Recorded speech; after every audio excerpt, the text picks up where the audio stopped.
Order.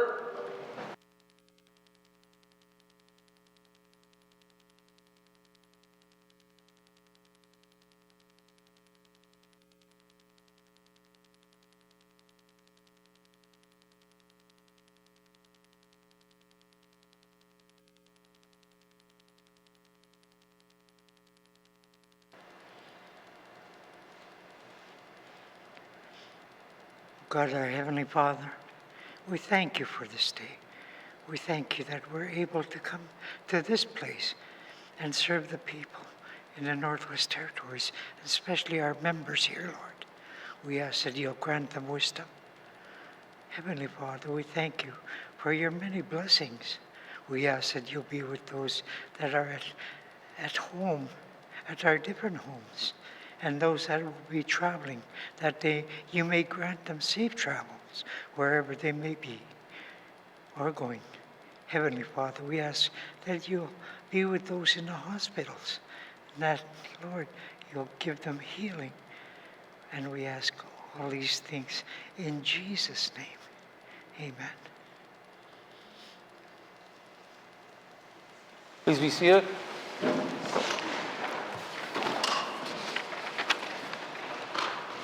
I'd like to thank Elder Joe Oktokiak for the opening prayer. Colleagues, before we get going any further, it's been brought to my attention somebody very special is having a birthday today. One of our translators, Judy Slamiok. I said her name wrong again, I apologize, but we'd like to wish her a very happy birthday. I think it's her 29th.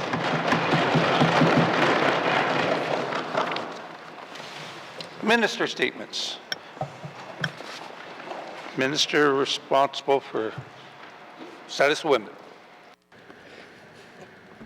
Speaker, I rise today to acknowledge International Women's Day, which is observed annually on March 8th to celebrate women's social, cultural, and political achievements throughout history and across nations.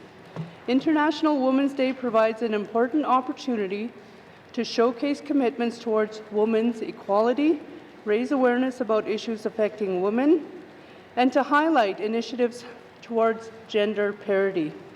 The theme of this year's International Women's Day is Accelerate Action.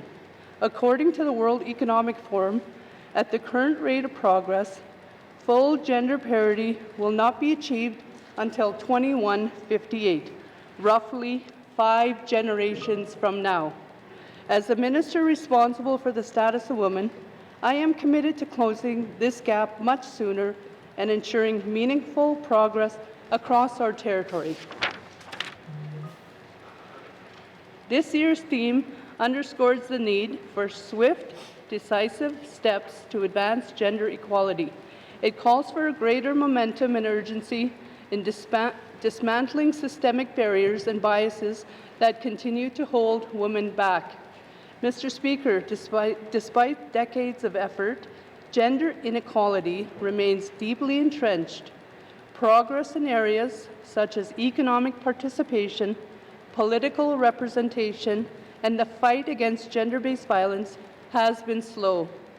Accelerating action means moving beyond ineffective approaches and embracing bold, transformative solutions that drive real change. Our young women and girls have great potential to be our future leaders. To support them, we must ensure they have resources and opportunities to reach their full potential. Investing in education, affordable housing, healthcare, employment, and childcare does not just empower women, it strengthens our economy and benefits society as a whole.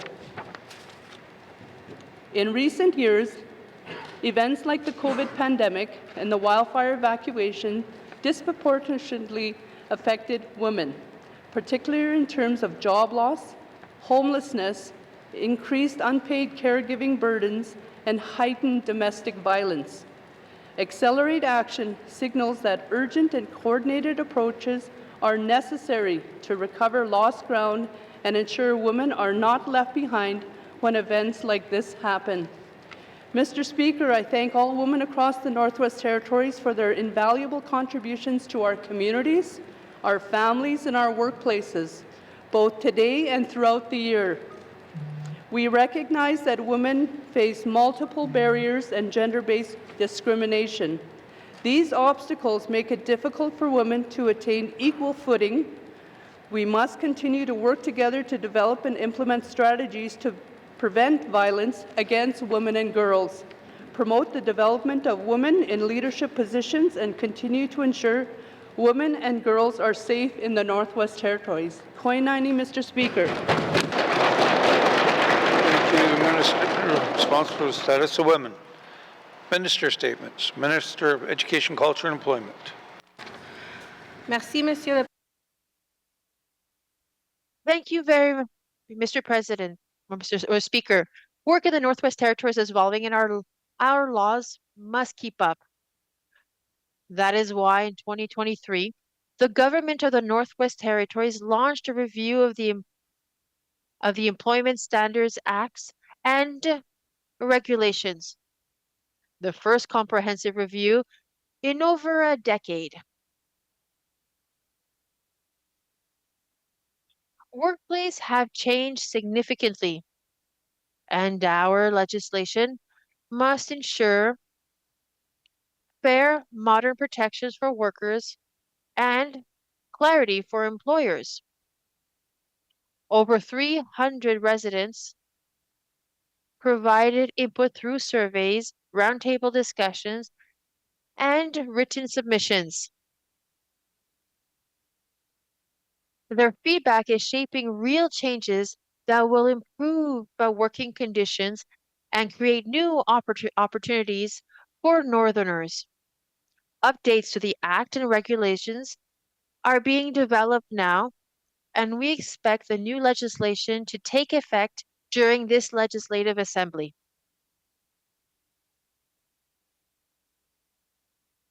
Mr. Speaker, based on what we heard, we are considering stronger employee protections, clearer legislation, and more effective enforcement mechanisms. For example, job-protected leave must reflect the real-life challenges Northerners face. When workers experience grief, trauma, or family emergencies, they should be able to take time off without fear of losing their jobs. Current legislation does not account for all situations, and that must change. We are also reviewing rest periods between shifts, transparency in the termination process, especially for workers at remote sites, and ensuring fair compensation for last-minute changes to work schedules. Other jurisdictions already have rolled out these type of protections, and Northerners deserve the same level of security. Lastly, we are exploring ways to encourage employers to comply with the law before complaints arise. Mr. Speaker, this legislation will help build safer, healthier, and more supportive workplaces across the Northwest Territories.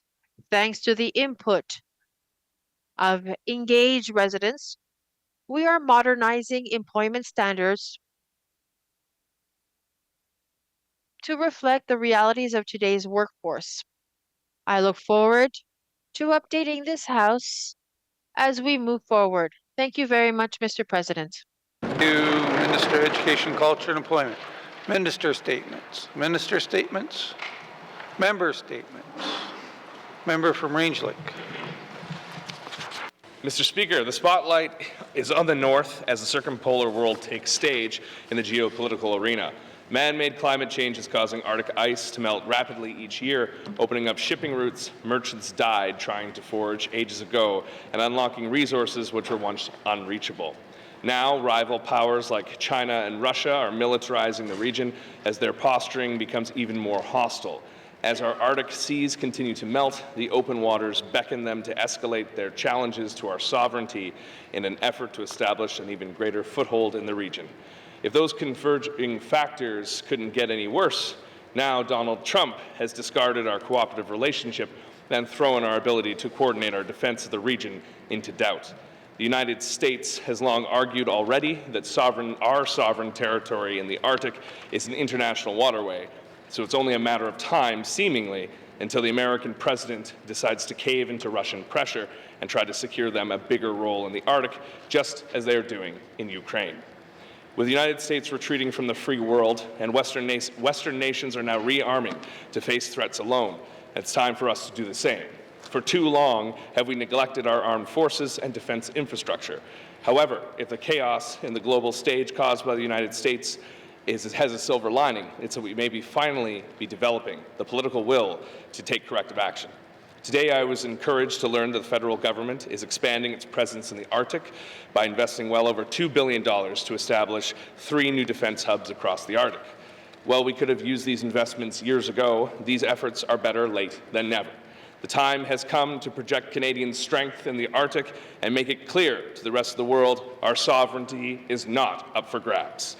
Next week, Canada will have a new Prime Minister, and I hope to see our Premier make clear to him that one of his first priorities in Canada is protecting the North, securing our sovereignty, and keeping the true North strong and free. Thank you, Mr. Speaker. Thank you, member from Range Lake. Member statements. Member from Great Slave. Mr. Speaker, I would also like to rise and recognize that this upcoming Saturday, March 8th, is International Women's Day.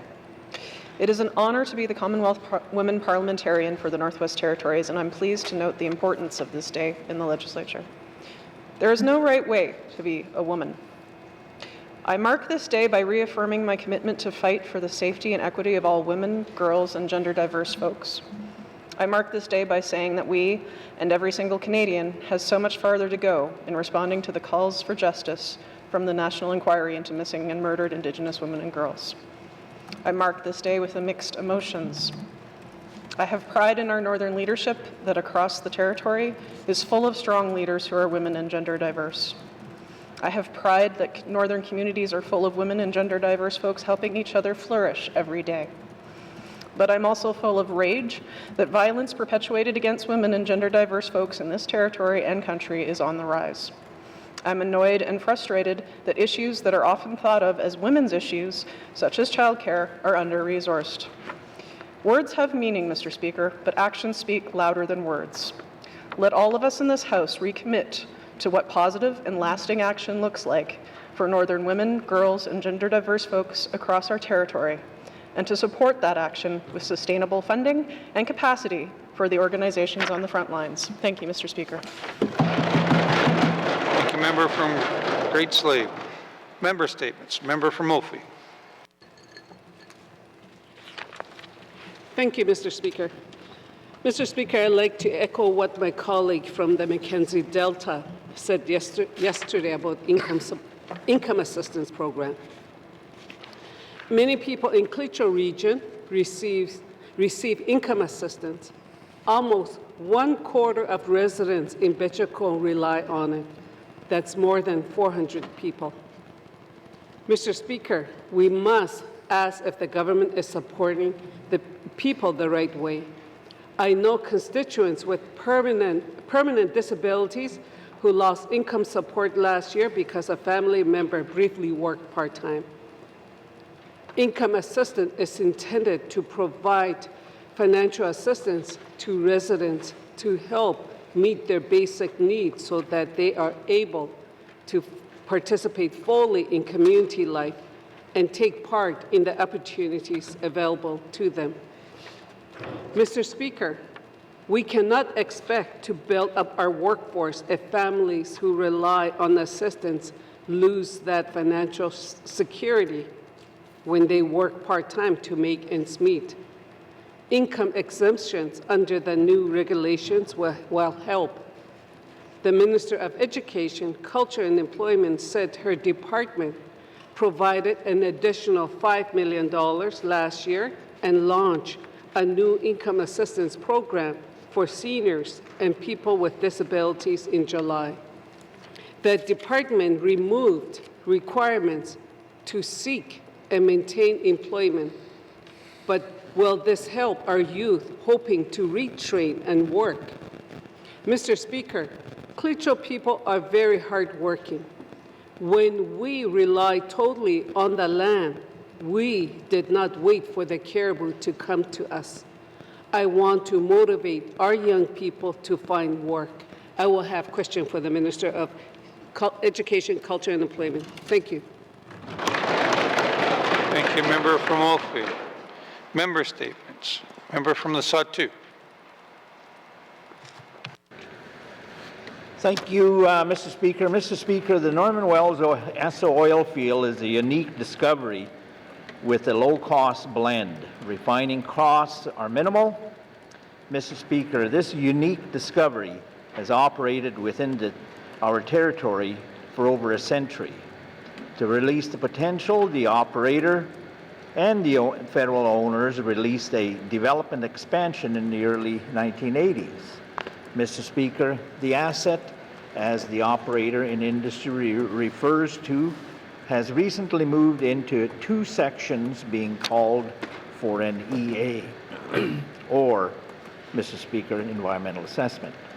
One being the oil field operating authority, and the second, a connection within the gathering system referred to as Line 490 replacement. Excuse me.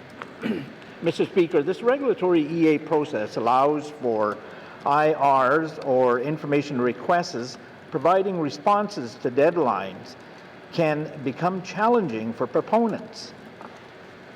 Mr. Speaker, as an ex-driller during the 80s expansion and now an advocate for responsible development and somewhat knowledgeable on our modern NWT regulatory systems since the days of development, it's concerning to me and others to see on the registry 350 IRs due by this Monday. Later, Mr. Speaker, I will have questions to the Minister of ECC. Masi. Thank you, member from the Satu. Member statements. Member statements. Member from Nuvik Twin Lakes. Thank you, Mr. Speaker. Mr. Speaker, on Saturday, March 8th, will be International Women's Day. And I stand before you as an Indigenous woman, a mother, a daughter, a granddaughter, a wife, now as a member of this Legislative Assembly, and most importantly, a grandmother. I'm deeply grateful for those remarkable women who broke the trail before me and many women in this House. Those who face countless challenges and paved the way for our future generations. Their strength and resilience inspire me every day. This year's theme, Accelerate Action, resonates profoundly with us in the Northwest Territories. While we have made significant strides towards gender equality, we must remain vigilant and hold on to our achievements and push forward. The world is changing rapidly, and we have responsibilities to ensure that women and girls in our communities continue to thrive.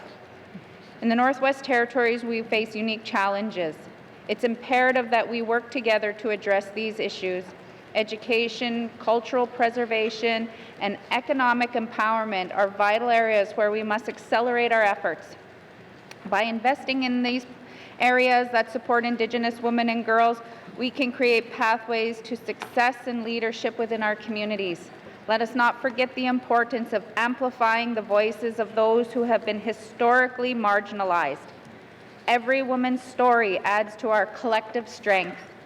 We must create safe spaces for these stories to be heard, allowing us to learn from one another and foster solidarity.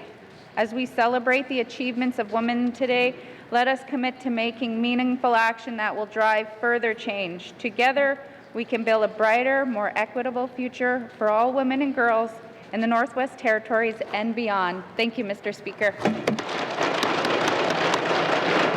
Thank you. Member from Nuvik Twin Lakes. Member statements. Member from Trinidad-Willity. Thank you, Mr. Speaker. Last year, I stated the need for an ice road from Yellowknife to Thutsakay in order to take the pressure off the cost of living in the community, which faces high prices due to the shipping costs, despite Thutsakay only being a fairly short distance away from us here in the NWD capital. I want to revisit this project today and make another case for it completing in the near future because of the political context has changed, making the ice road even more necessary to both Thutsakay and the territory as a whole. First, the cost of living is still out of control and food security is on the rise. My constituents hear about the potential trade war with the United States and our toll prices will go up. And they wonder how the prices at their co-op store could go any higher than they are now. Secondly, the building infrastructure in the north is becoming more vital to the overall security of the Arctic and subarctic. We already have major ice roads projects every year, especially supporting industry projects. Tibbet and Cotito Winter Road serving the diamond mines is 400 kilometers long. The Cleacho Winter Road connecting Wati, Gamanti with Whitty is 200 kilometers long. The idea that the ice road to Thutsakay is not possible is simply not true. We just need a political will to make it happen. If so, ice roads are good enough for the industry, then they are good enough for small community of Thutsakay. Later today, I will be calling on the Minister of Infrastructure to commit to a feasibility study on the Yellowknife to Thutsakay Winter Road as soon as possible. Thank you, Mr. Speaker. Thank you, member from Trinidad-Willity. Member statements. Member from Yellowknife South. Mr. Speaker, to complete this week of recognizing some of the achievements from Yellowknife South constituents, I am including today Dr. Ryan Connon, who received a Government of Canada Emergency Management Exemplary Service Award in February. Dr. Connon is part of a three-person team, including Dr. Anna Coles and Sean Kukelj, who since 2020 have made up the Department of Environment and Climate Change's hydrology team. They work diligently to provide situational updates on river breakup and open water flood risks to the GNWT and to affected communities and residents. Mr. Speaker, their work is not easy. It requires for them to be continuously monitoring changing water levels and ice conditions via satellite imagery, hydrometric gauges, live camera feeds, and also remote sensed data. Dr. Connon and team consistently provided reports during the high flood risk to many communities to maintain situational awareness, and they shared their data and information with the GNWT as well as territorial and local emergency management organizations. Their dedication to safeguarding communities at risk of flooding is evident in many long hours. This enabled timely updates to first responders regarding changes in water flow and water levels, along with a variety of other factors that could have triggered flash floods or floods. Thank you to Dr. Connon and to the other members of the Department of Environment and Climate Change hydrology team and their expertise, their strategic vision, their commitment to public service, their strong relationships with various emergency partners. Altogether, they have been instrumental in supporting the preparedness and the response measures for flood risk in the Northwest Territories. And so, Mr. Speaker, Dr. Connon and team are very deserving of their award, and I would like to congratulate them on their hard work. Thank you. Thank you, member from Yellowknife South. Member statements. Colleagues, last August, unfortunately, there was a house fire in the community of Greenery River. One of the residents, Mr. Darwin Cleely, the plant superintendent for NTPC, attended the scene and discovered an elder person trapped in the burning house. Without thinking of his own safety, Mr. Cleely grabbed a ladder and took it to the window and rescued the elder out of the burning house. This fast action by Mr. Cleely saved the elder's life. I can tell you the family and community were very thankful for his fast action. Once NCPC heard of his heroic actions, they nominated him for the Life-Saving Award from Electricity Canada.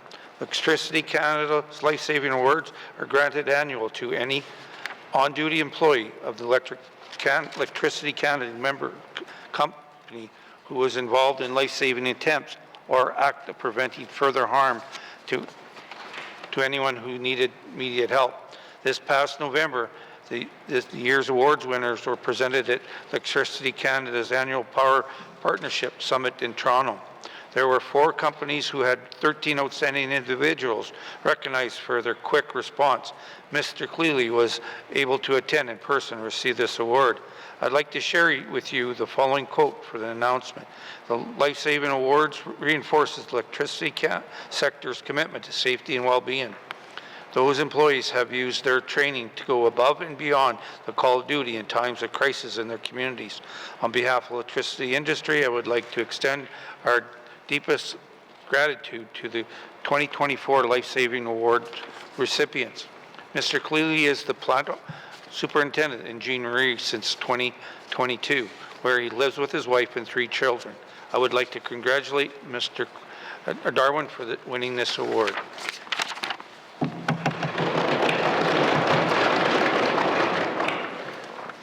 Thank you, colleagues.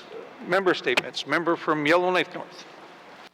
Thank you, Mr. Speaker. Mr. Speaker, after our public briefing this morning with Aurora College, I want to speak further about the community learning centres, because there remains so much misunderstanding and confusion as to what has been happening at the CLCs, what the vision for starting them was in the first place, and then what is the path forward the communities have been trying to sketch out. The community learning centres are rooted in an initiative started by Frontier College in the 1960s and 70s, and it was rooted in a philosophy of community development. So that means providing opportunities for all community members to learn and gain skills that are important to them and be empowered in their lives and in their self-governance. But over time, as the centres were taken under the wing of Aurora College, the focus narrowed towards upgrading. So focusing on credits people had failed to get in high school or things they'd failed to learn well enough. And it was oriented towards anyone who was available between 9 to 5, so often the unemployed folks. In some cases, attendance did dwindle and some centres stagnated. But other centres have revitalized themselves with partnerships and have lots of important programs happening that it seems much of the Aurora College leadership that's based on the campuses don't seem to be aware of. In our meeting this morning, an example was offered of a centre in Dilo and Detta offering hands-on programs to over 100 students in trades and various certifications. The response from the college was, well, that's a partnership with the Yellowknives Dene, so it's not really a college program. But the point is that those are exactly the kinds of partnerships that the CLCs could and should be doing more of to be successful.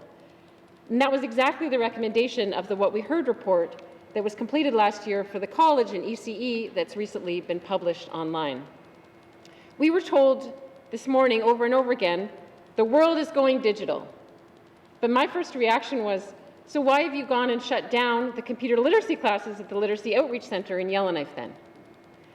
Saying that the future of learning is online is completely out of touch. It's tone deaf to what is going on now at the community level, the kinds of hands-on learning the communities have been asking for, and frankly, it reveals a lack of imagination and vision. Through the facilities master plan process, the concept arose for CLCs to become vibrant, community-driven spaces and hubs for collaboration. I am hopeful they can still become just that. Thank you, Mr. Speaker. Thank you, member from Yellowknife North. Member statements. Member from the Deschaux.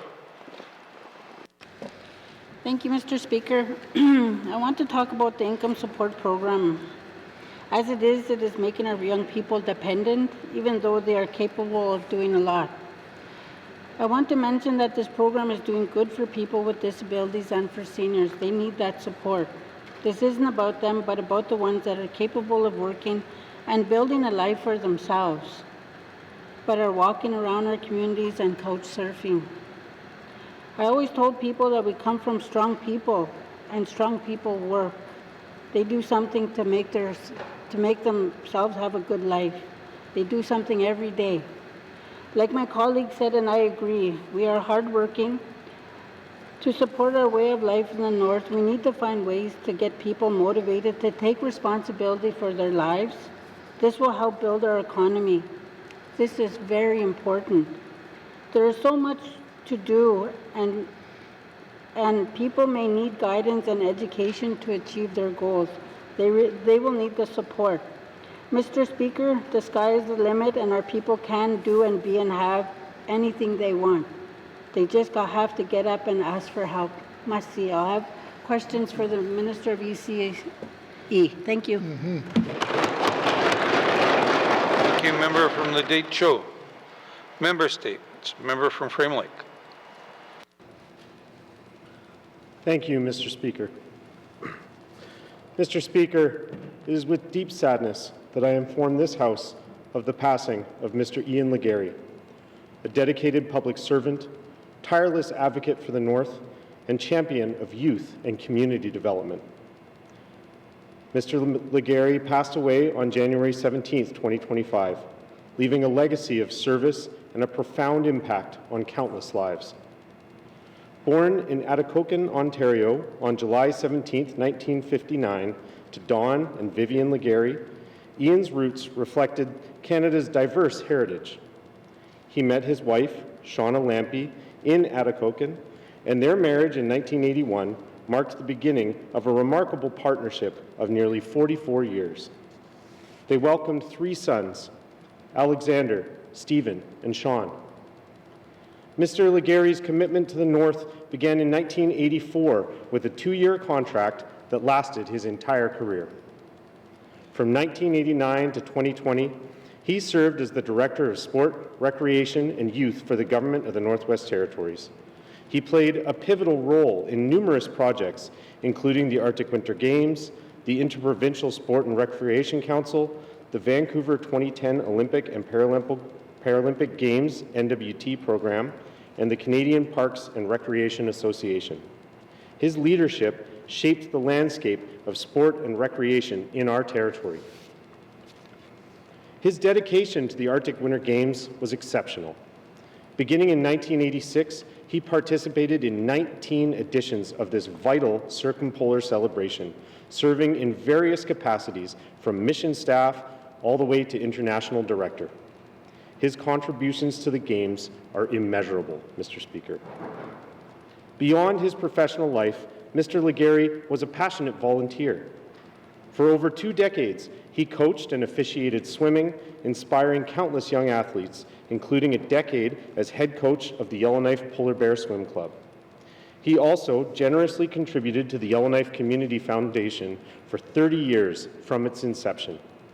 Even after retiring from the GNWT, Mr. Legary continued to serve the territory, playing key roles in emergency response and recovery efforts during the challenging floods and fires of the early 2020s. Mr. Speaker, Mr. Legary's contributions have been recognized with numerous accolades, including the Paul Harris Fellowship, the David Ramsden Career Excellence Award, Premier's Awards, and the World Leisure Organization Cornelius Westland Humanitarian Award. Mr. Legary was a man of diverse interests. He was a dedicated family historian, a keen sports enthusiast, and enjoyed traveling with his wife. He also had a passion for collecting interesting rocks and creating rock gardens. Mr. Legary leaves to mourn his wife, Shauna, Alexander and his husband, Robin, Stephen and his wife, Cindy, Sean Legary, and his grandchild, Burke. He is also survived by his siblings, Robin Johnson and her husband, Brent, Laureen Legary and her husband, Jeff, Christy Legary, and Blaine and Terry Ann Legary, as well as numerous nieces, nephews, and extended family. He was predeceased by his parents, Don and Vivian Legary, and his niece, Meredith Ivel.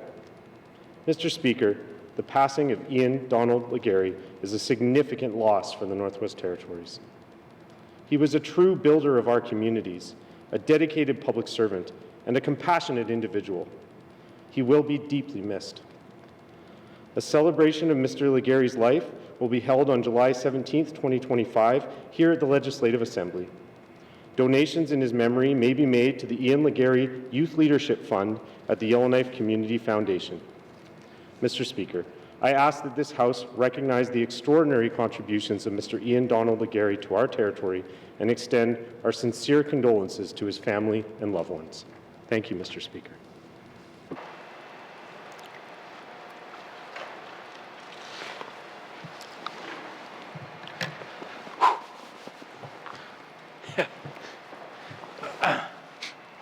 our condolences goes out to the family.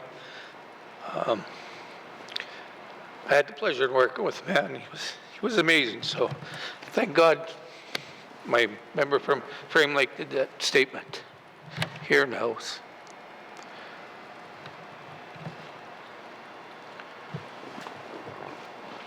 Member from Frame Lake.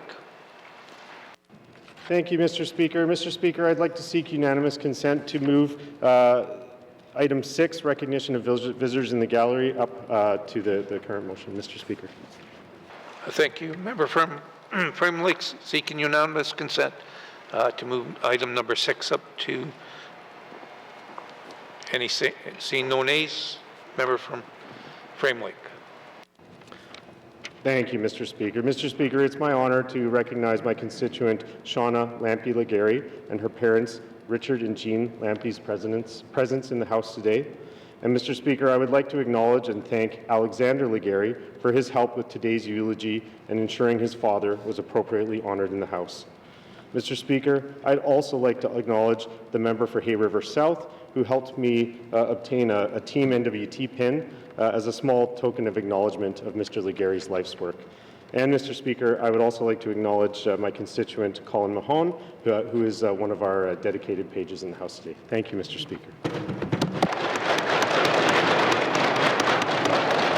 Thank you. Member from Frame Lake.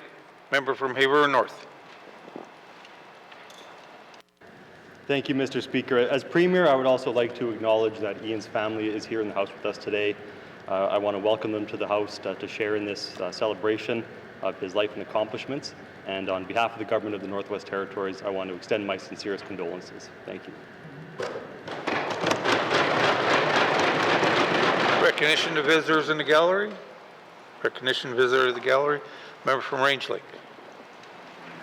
Thank you, Mr. Speaker. Mr. Speaker, I'd like to recognize Range Lake Page, Ms. Tyra Ristow. I understand Ms. Ristow's family may be watching our proceedings today, so she's doing a great job. Don't worry. Thank you. Thank you. Member from Range Lake. Recognition of visitors in gallery. Member from Cam Lake. Thank you very much, Mr. Speaker. Mr. Speaker, I couldn't go without saying an acknowledgement of Shauna Lampe-Legary. I've had the honor of knowing her for decades, and it's always a great light to get to see her in person. So, thank you. Recognition of visitors in the gallery. Member from Lesotho. Thank you, Mr. Speaker. It gives me great pleasure today to extend happy 94 birthday wishes to Alfred Tanaton from Delaney.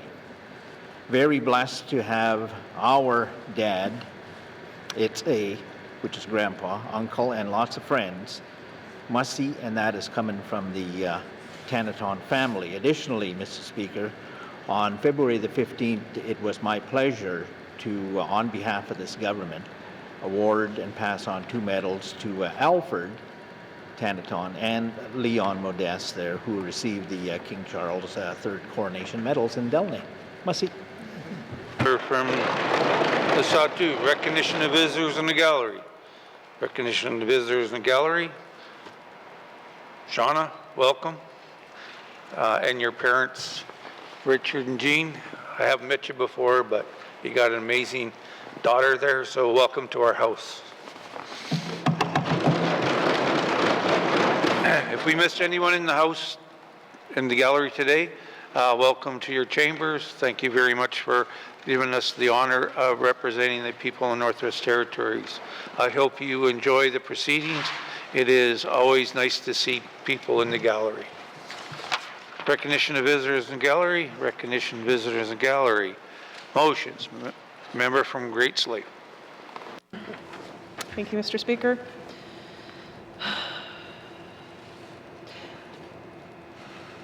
Appointment of person to investigate the critical incident of Avery Burke, Wesley Marcellus, and Hillary Norwegian. Whereas the ongoing effects of colonialism and anti-Indigenous racism continue to impact the healthcare system in the Northwest Territories. And whereas an unnecessarily delayed treatment for a treatable illness contributed to the deaths of Avery Burke, Wesley Marcellus, and Hillary Norwegian. And whereas the families state that the treatment of Avery Burke, Wesley Marcellus, and Hillary Norwegian are examples of substandard health care for Indigenous people.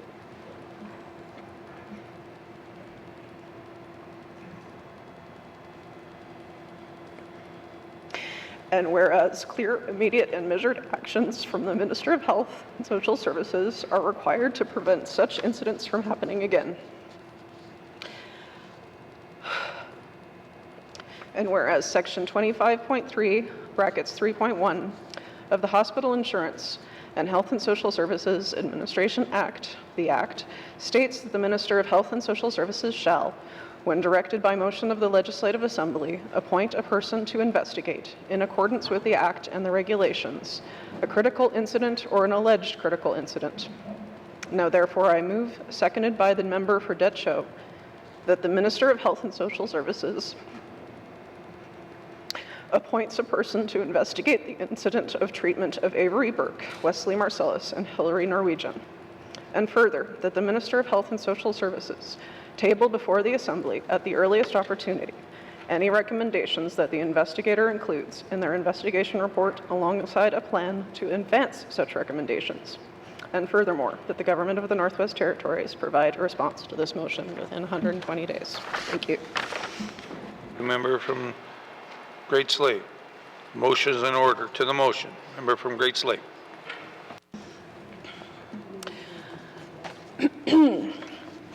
I have been thinking about Avery Burke for 2 months.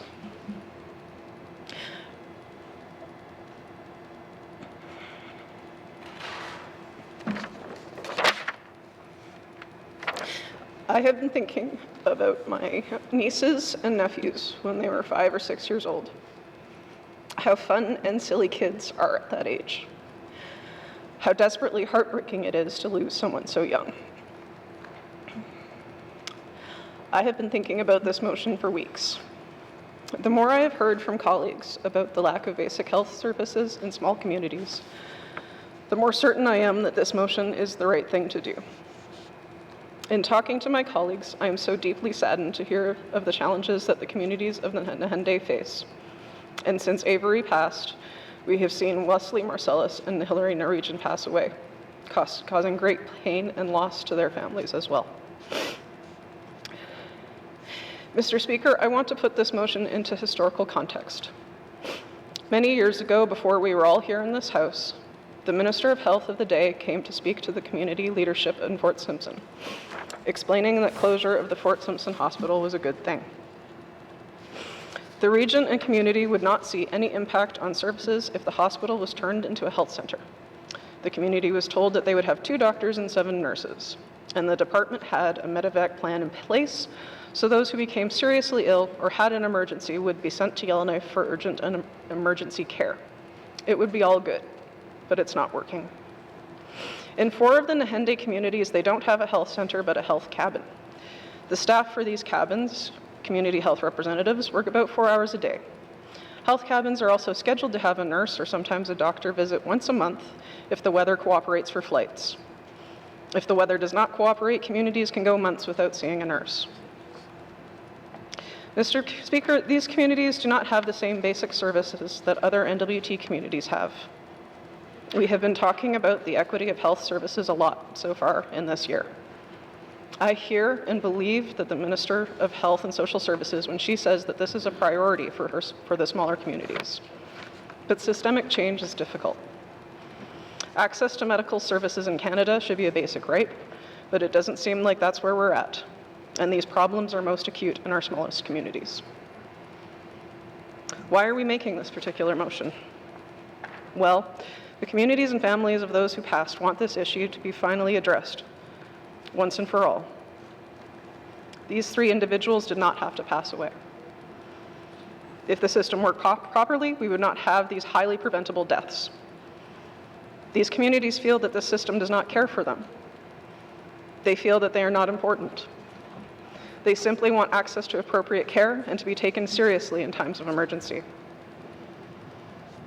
I know that the minister might say that they're following procedures, but I also know that there are examples that members can point to that are all too similar to these circumstances that we are facing in the first 2 months of 2025 that are addressed in this motion. Our procedures and our system continue to perpetuate the lack of equitable, accessible care. Mr. Speaker, I will have further comments to close off this motion at the appropriate time. Member from Great Slave. To the motion, member from Deschaux.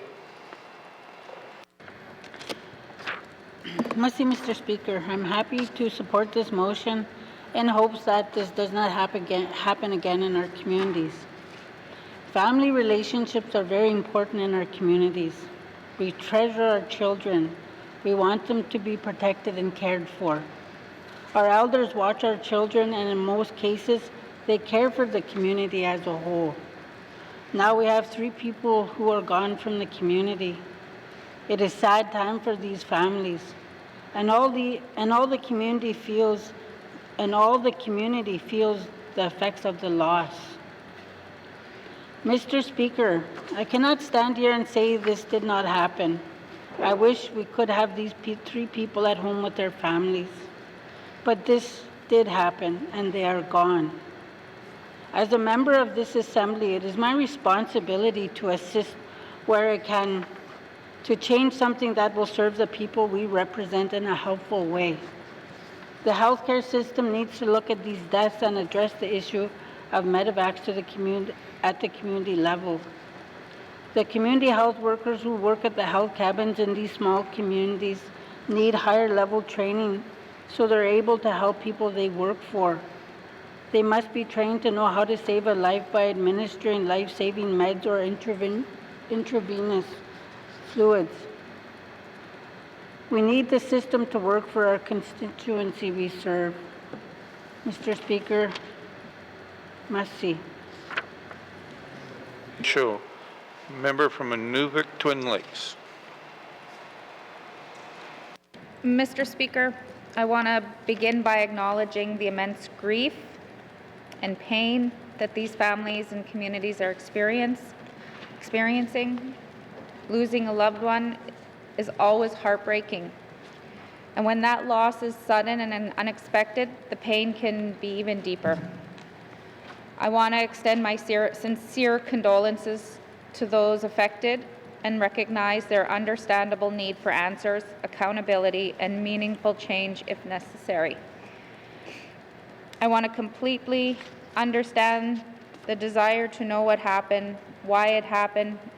I completely understand the desire to know why it happened, and most importantly, what we as a healthcare system can learn from these tragedies so we can create meaningful change and do everything possible to prevent other families from experiencing this kind of heartbreaking loss. It is critical that we examine these incidents thoroughly and use every tool available to strengthen patient safety. Mr. Speaker, currently there are 3 investigations underway through Quality Assurance Framework, which the Northwest Territories Health and Social Services uses to identify and investigate patient safety incidents. This framework is designed to improve the quality of care within our health system and to ensure that lessons are learned and acted upon.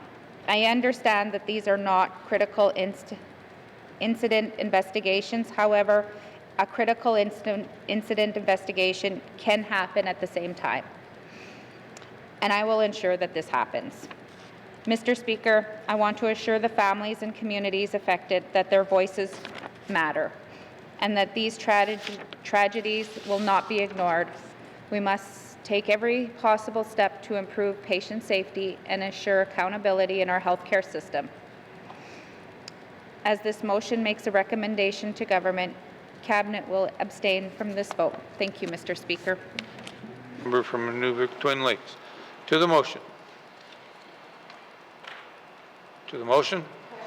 Question has been called. Does a member from Great Slave wish to close debate? Thank you, Mr. Speaker. This motion is an intentionally public process to bring the issue to light of public scrutiny. This is an action regular members can take that is significant, holds government to account, and insists that systemic change must happen before more highly preventable deaths do. Mr. Speaker, I know that the Health and Social Services Minister cares deeply about this issue. I know she wants to make this system work better for all residents.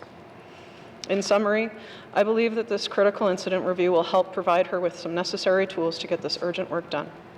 In closing, I would like to request a recorded vote. Thank you, Mr. Speaker. Member from Great Slave. Member from Great Slave has requested a recorded vote. All those in favor, please stand. The member for Great Slave. The member for Yellowknife North. The member for Tunadé-Willowday. The member for Detcho. The member for Sahtu. The member for Range Lake. The member for Inuvik-Boot Lake. The member for Montfouet. The member for Frame Lake. All those opposed, please stand. All those abstaining, please stand. The member for Thabacha. The member for Yellowknife South. The member for Cam Lake. The member for Hay River North. The member for Hay River South. The member for Inuvik Twin Lakes. The member for Nunavut.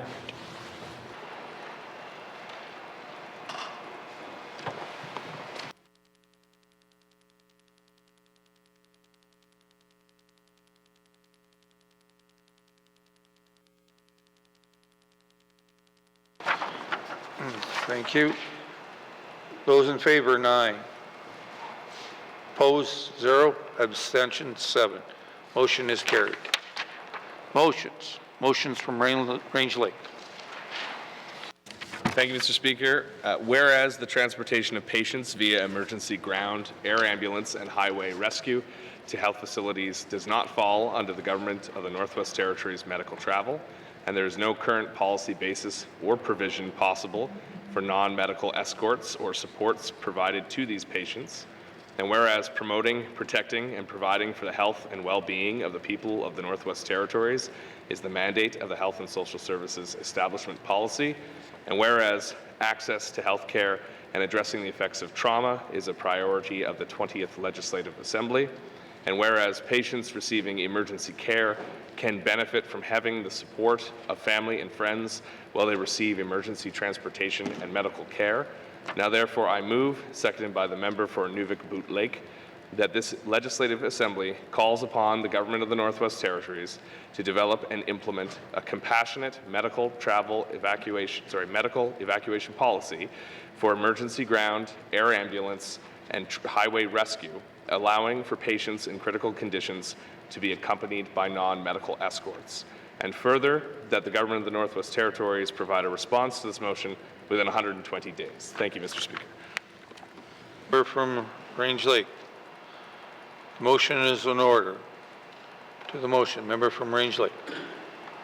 Mr. Speaker, we know Northerners face challenges accessing public health care services here in the Northwest Territories. Our constituents are spread out far and wide across this vast land. Then when we cannot expect to offer specialized care in every community, our constituents still expect to enjoy their right to care that they are entitled to as Canadians. This is where Health and Social Services medical travel policy factors in to break down the barriers of geography and capacity for Northerners to get them to the facilities and treatment options down south, which are vital in providing the services that are not offered here. Regardless of policy imperfections, our constituents are thankful to rely on the Connections medical travel staff offer to get them to the medical professionals who are eager to offer their skills to our people. Well, we can debate here in this chamber adjustments to policy. Our appreciation for the support medical travel provides residents of every community remains. On any given week, medical travel could be flying dozens of patients in and out of the territory. Without this work, those patients and their non-medical escorts would be paying thousands of dollars for flights and accommodations, contrary to the mandate of the Public Health Act, which states clearly that health care must be accessible, free, and free of financial barriers. Alongside the support medical travel provides to get patients to their doctors, the next most vital policy priority is granting of support for non-medical escorts for travel. These non-medical escorts, whether they be friends or family members of the patient, are critical to the delivery of medical services which must be accessed outside of a patient's home community. They are necessary in assisting a patient to navigate unfamiliar airports, cities, and hospitals. Often they are needed to understand paperwork, documental, and plans of care. They provide valuable emotional support for patients dealing with tough diagnoses and painful conditions. For Indigenous patients in particular, especially those who are elders, they are necessary to provide cultural assistance and translation. For those with disabilities, a non-medical escort can help them be safe and secure. However, Northern patients with very special medical circumstances cannot obtain these vital non-medical escorts, and not because medical travel deemed their non-medical escort unnecessary, but because medical travel has no policy regarding these circumstances at all. I am speaking, of course, about emergency medevacs. Because these flights are not scheduled around pre-approved appointments, no matter how necessary that non-medical escort may be for you, it's just not happening. This is a huge gap in our medical services, and something that MLAs have brought to the floor of this chamber many, many times, and not just in this assembly. When the condition of a patient is so dire that they must be placed on a medevac flight out of their community, it is more than likely due to serious distress or trauma. Well, the immediate rush to the appropriate medical center for life-saving treatment comes at a huge relief to that patient's family or loved ones. If that patient remains in serious condition or even incapacitation, it would be wholly inappropriate or even irresponsible to leave them in a hospital hundreds of kilometers away without the support of their families. These family members naturally turn to health and social services for the support needed because they are familiar with medical travel for scheduled appointments, but then they are promptly denied. Even when the doctors and nurses assisting the patient clearly state that a non-medical escort is highly necessary and communicate that fact to the relevant authorities, it does not make a difference.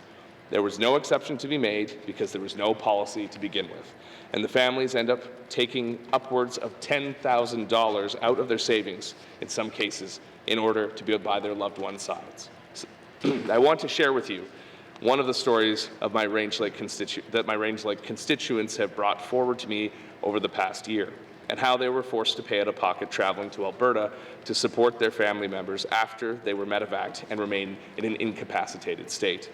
In one such case, a blood clot in a constituent's brain caused a serious stroke, and he was incapacitated for weeks. In another, a constituent suffered a severe heart attack, developed pneumonia, and then a blood infection, and he too needed his family by his side to help understand his treatment and plan of care. In both cases, doctors implored Health and Social Services to grant a non-medical escort, and they were denied. After these constituents were forced to pay out of pocket, they came to my office for help, and I promised I would do all I could to reach a solution. Time after time, my efforts to find us that solution went nowhere because there was no policy to make an exception towards. If the minister is not able to find a way to work together to find a solution, then I have taken the next steps necessary to introduce a motion into this assembly to implore the government to create the policy tools that will remedy this situation and ensure nobody falls through the cracks during a medical emergency ever again. This motion can start the process to close this severe policy gap, which is leaving all of our constituents behind. But also, I want to make clear that this motion is not just another step in my efforts, but it is also responding directly to the needs of my constituents as well. They persevered through these family crises, endured confusion and miscommunication from their government at a time when they should have been focusing on the health of their loved ones, and they ended up, in fact, paying out of pocket after the system failed them. And when they came to my office to tell me enough was enough, and they were not going to stop seeking justice until all avenues were exhausted. I want to commend them for their strength and determination, and I do not want their efforts to be in vain, Mr. Speaker. They have told me time and time again, they're not just doing this for themselves, but for everyone else in the Northwest Territories, so that others do not have to go through what they had to.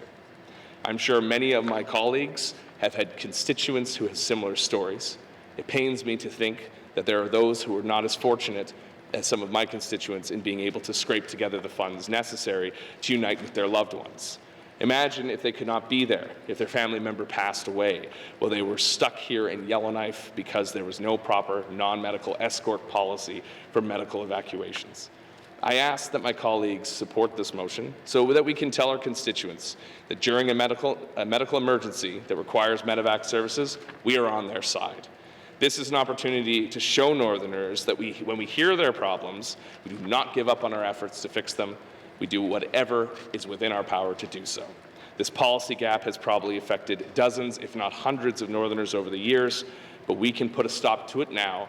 So please join me in making sure nobody has to pay out of pocket again, and in order to support their incapacitated family members in hospitals here in Yellowknife or in southern Canada. Thank you, Mr. Speaker. Member from Range Lake. To the motion. Member from Nunavut Boot Lake. Thank you, Mr. Speaker. Mr. Speaker, I'm proud to second this motion, based on all the information and the reasons that my colleague, the member from Range Lake, so eloquently put, and I won't reiterate all those. Just to say, Mr. Speaker, that this is about compassion, it's about doing the right thing, and it's why we're here, Mr. Speaker. So I trust this motion, and this important policy work will begin as soon as possible. Thank you. The member from Nunavut Boot Lake. To the motion. Member from Nunavut Twin Lakes.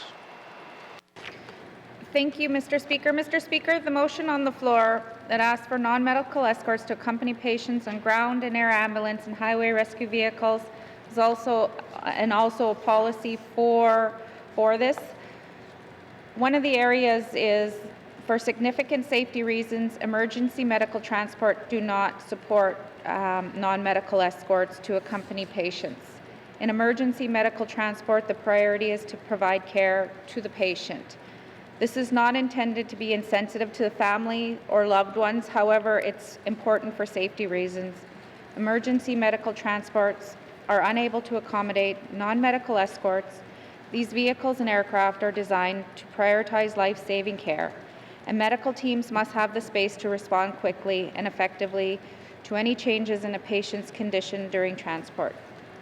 During a briefing with Standing Committee on Social Development in July 2024, we discussed the work that was being undertaken at that time to determine the options to consider for the escort compassion reasons. This work is underway as part of the improvements being considered for medical travel. I plan to offer an update to the committee on this work early in the new fiscal year. The area of analysis is planned in Phase 2 of the work plan. Once completed, the results will be shared as is committed to through the plan to modernization medical travel. A policy change to increase the number of non-medical escorts will significantly impact our system's boarding home and capacity. It will also mean increased costs. The work is underway. We'll review options and impact, including financial impacts, and make recommendations for considerations as part of the business planning. We must continue to ensure that the public funds that we have is done and it is focused on the delivery of essential health services with a limited budget. Mr. Speaker, as this motion makes recommendation to the Government and Cabinet, will abstain from this vote. Thank you, Mr. Speaker. Member from Nunavut Twin Lakes. To the motion. Member from Yellowknife North. Thank you, Mr. Speaker.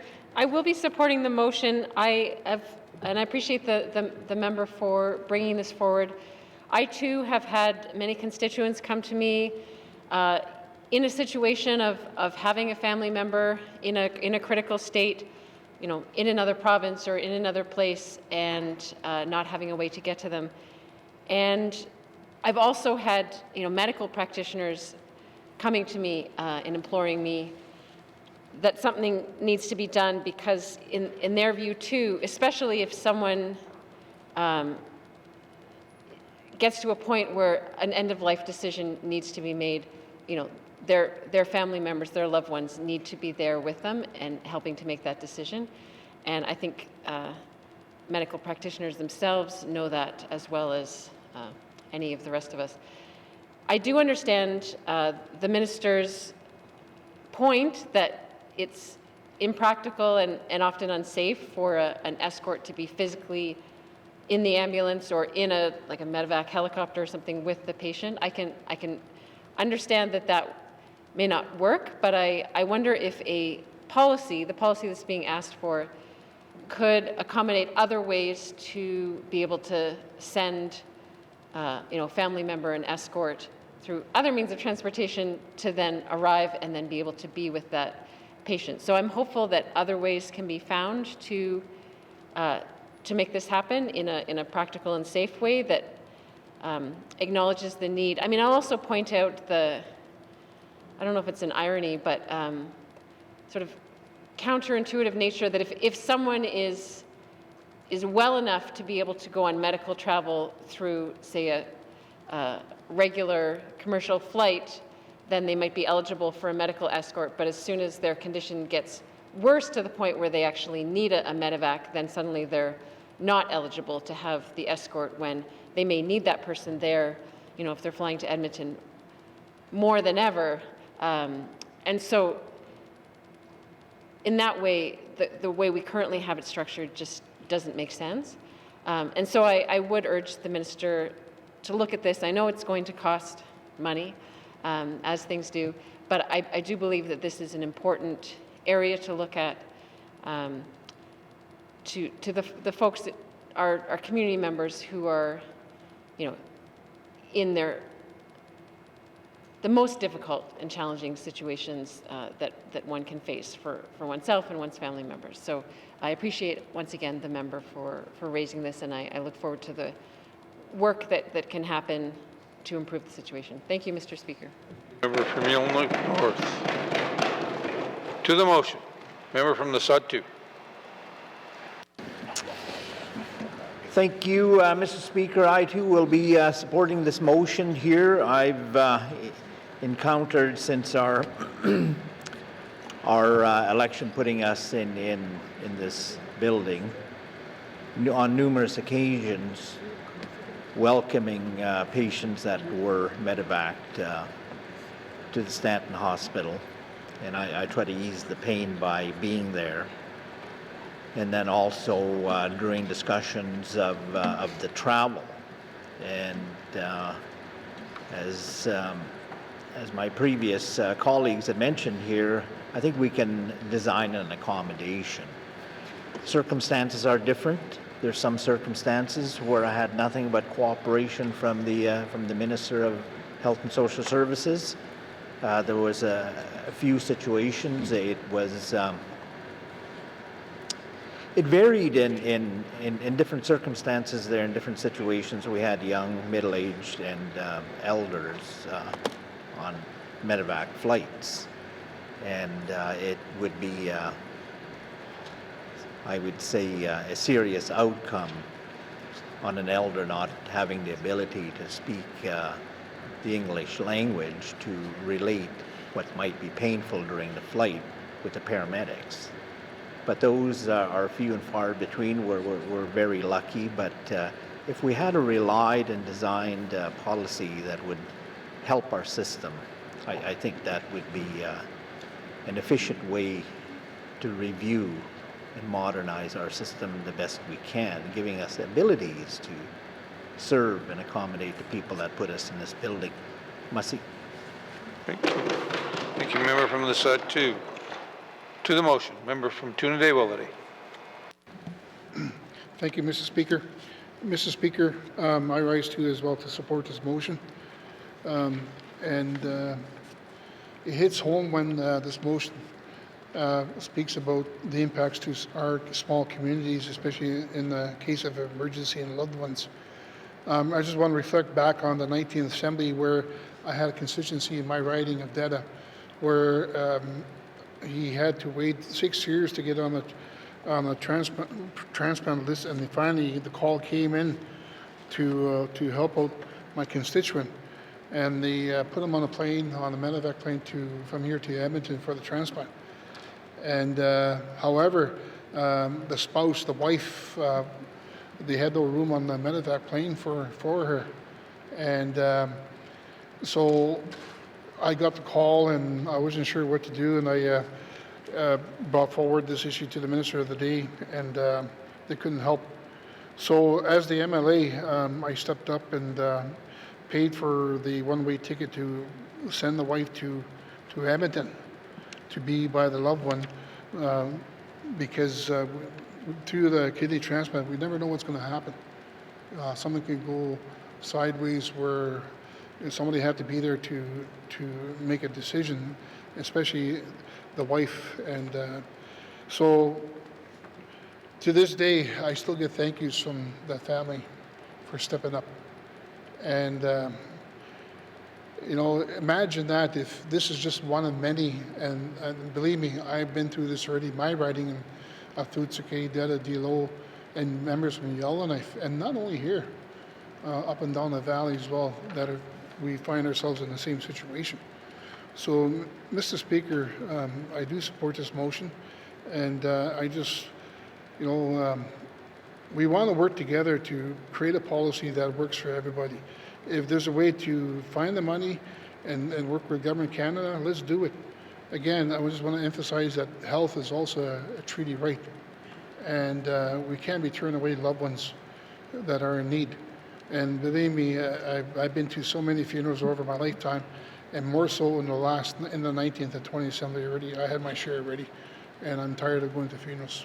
So I support this motion. Thank you, Mr. Speaker. Thank you, member from Trinidad-Willity. To the motion. To the motion. Question has been called.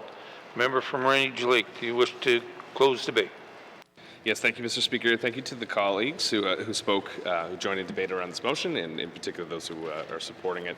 Compassion is the name of the game here, and it's to find a way to develop a compassionate policy that can address these circumstances. And I know these things are complicated. I know medical travel is incredibly expensive and often quite complicated. And I have sympathy for the Honourable Minister and her commentary on this motion. However, I think we should get into the business of finding ways reasons how we can overcome challenges instead of just a list of challenges as to why we can't do things. Far too often do we present all the reasons why we can't instead of finding the ways so we can. And in this case, I think the member for Yellowknife North spoke quite eloquently about this.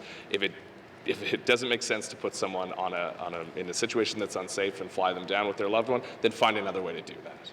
We're not being prescriptive about how we develop this compassionate policy, only that it be developed and it be done in a way that we can help people at a time when they're extremely vulnerable, extremely stressed, and not everyone can afford these flights.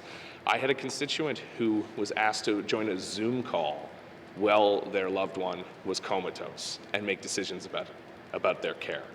I mean, can you imagine that, Mr. Speaker?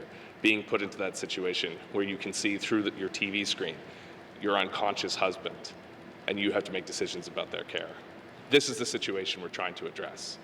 This is not saying send everyone down regardless. It's in these very particular situations, these very serious life and death emergencies.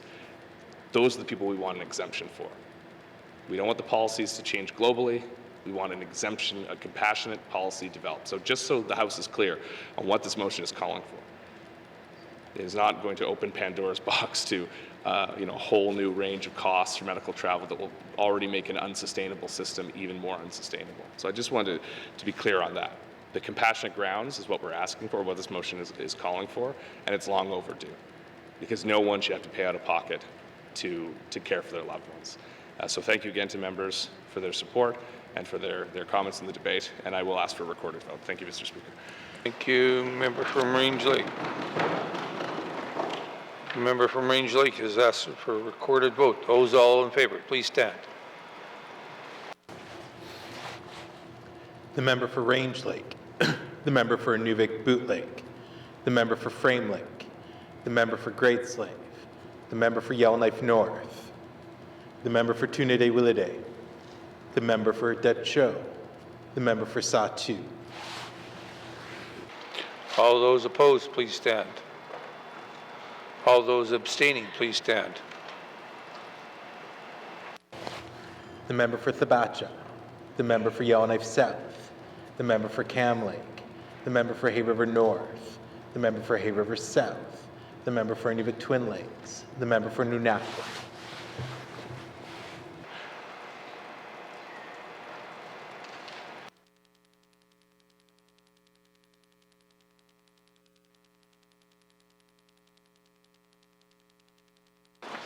Colleagues, all those in favor, 8.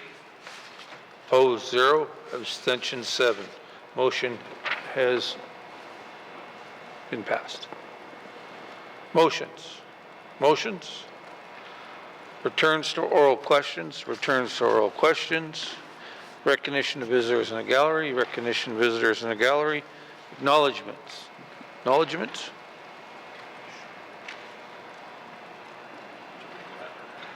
Just go for another hour. Oral questions. Oral questions, member from Range Lake. Thank you, Mr. Speaker. Mr. Speaker, I don't know if everyone is even aware in this House, but the tariffs have been paused until April 2nd. So this whiplash is, I think, driving everyone nuts. The goalposts keep moving, and I think the entire nation is becoming traumatized. And this is exactly the kind of thing that our newfound enemies, who used to be our allies, want from us.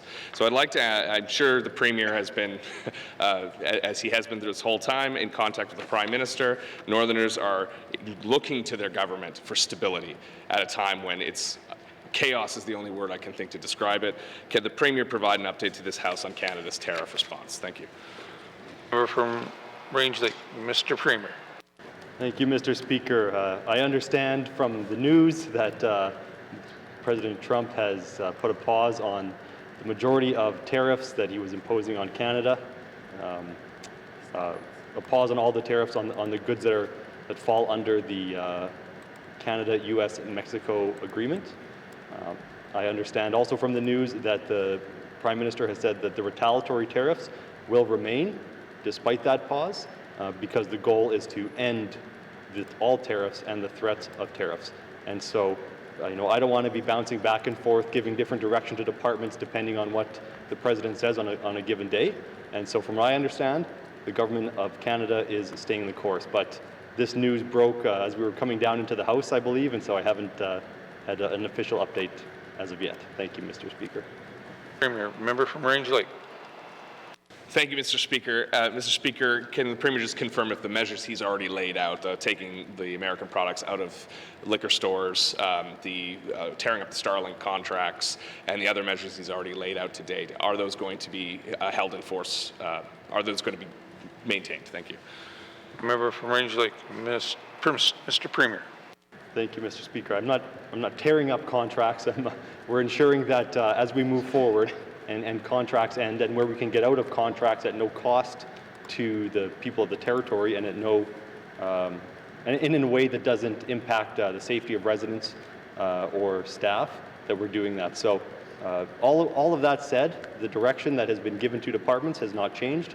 I don't want to flip-flop back and forth depending on what the news of the day is, and so the direction remains the same. Thank you, Mr. Speaker. Premier, final supplementary, member from Range Lake.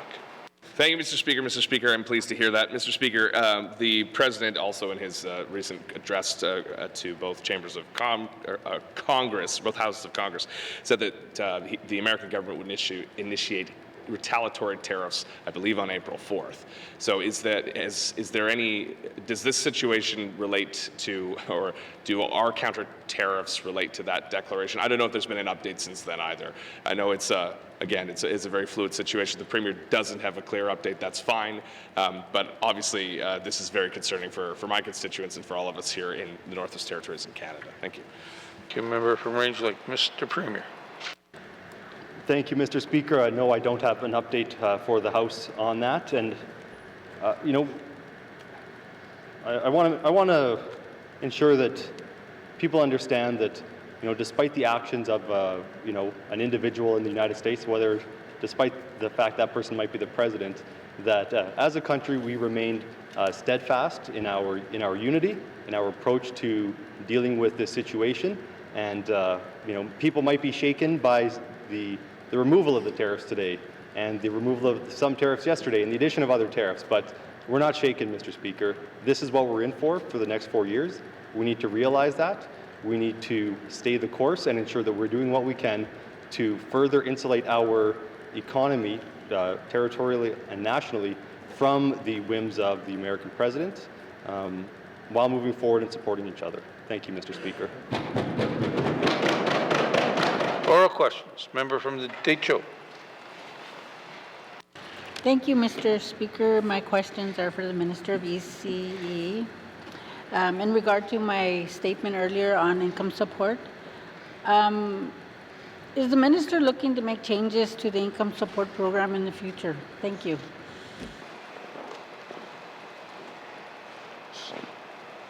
Sorry. Minister of Education, Culture and Employment. Thank you, Mr. Speaker. Mr. Speaker, the income security programs for the Department of Education, Culture and Employment underwent extensive review and changes in the 19th Assembly. We were able to implement those changes just last year, so they still have not undergone a full year in the new system.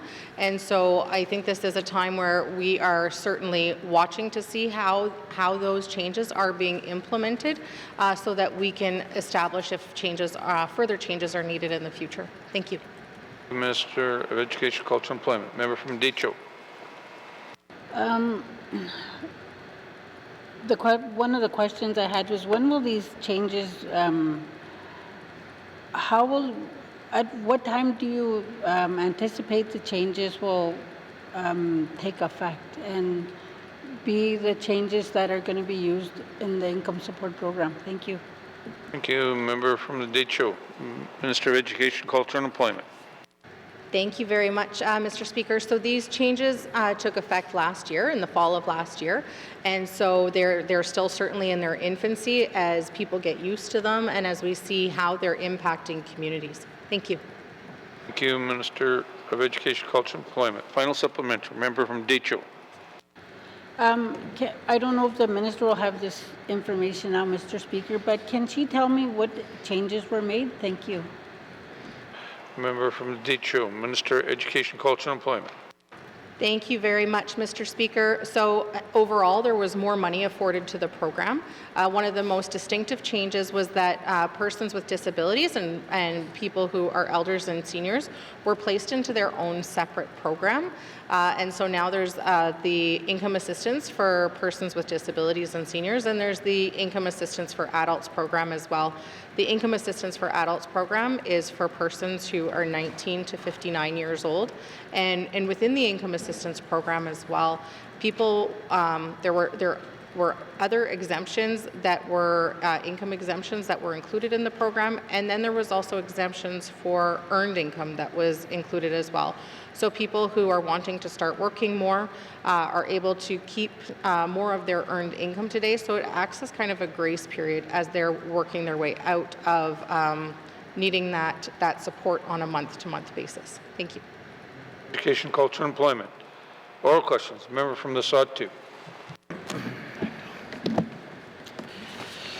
Thank you, Mr. Speaker. Following up on my member statement, my questions today, as mentioned, is to the Minister of Environment and Climate Change. To the Minister, has the Department of ECC been involved in the environmental assessment for the Line 490 replacement project in Norman Wells? Massey. Thank you, Member from the Sod 2. Minister of Environment and Climate Change. Thank you, Mr. Speaker. Yes, the department is participating in the environmental assessment process for both the Imperial Oil Line 490 replacement as well as the overall operation of the Norman Wells program. Thank you, Mr. Speaker. Minister of Environment and Climate Change. Member from the Sod 2.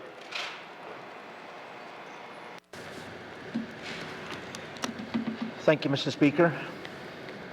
My next question to the Minister is, to what degree is the department involved in the 490 process specifically?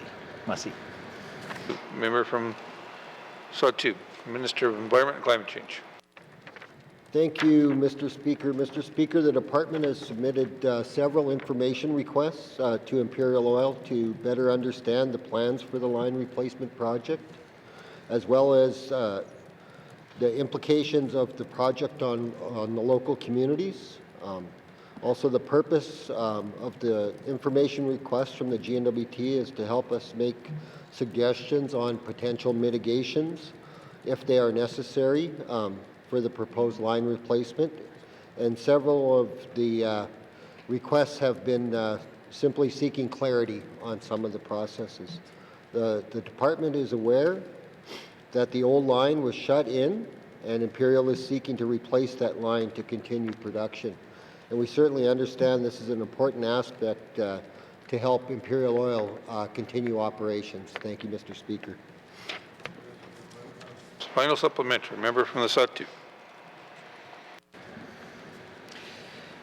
Thank you, Mr. Speaker.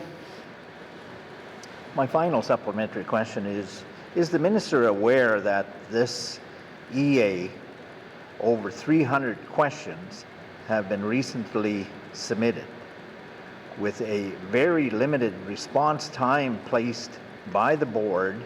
This is a significant number of information requests for the line replacement project, considering there is another environmental assessment in progress for the overall operating authority of the Norman Wells facility, and likely another EA coming for the closure facility.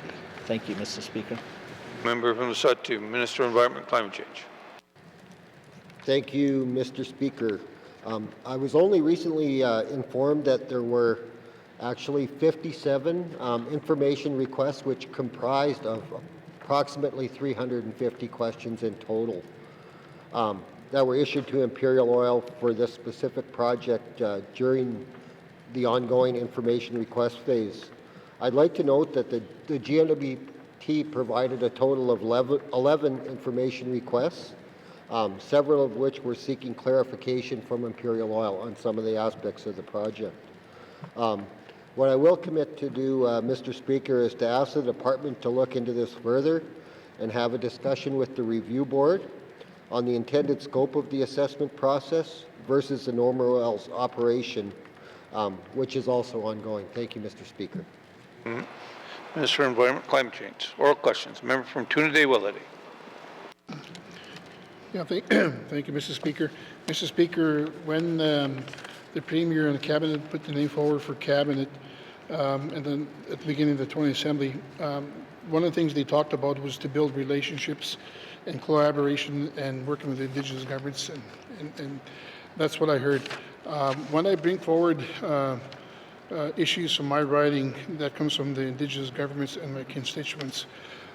So to my question to the Minister of Infrastructure is that will the Minister commit to working with the Litsukay Dene First Nation Chief and Council to a feasibility study on the creation of ice road from Yellowknife to Litsukay at the earliest possible date to help lower the cost of living for the community of Litsukay and residents? Thank you, Mr. Speaker.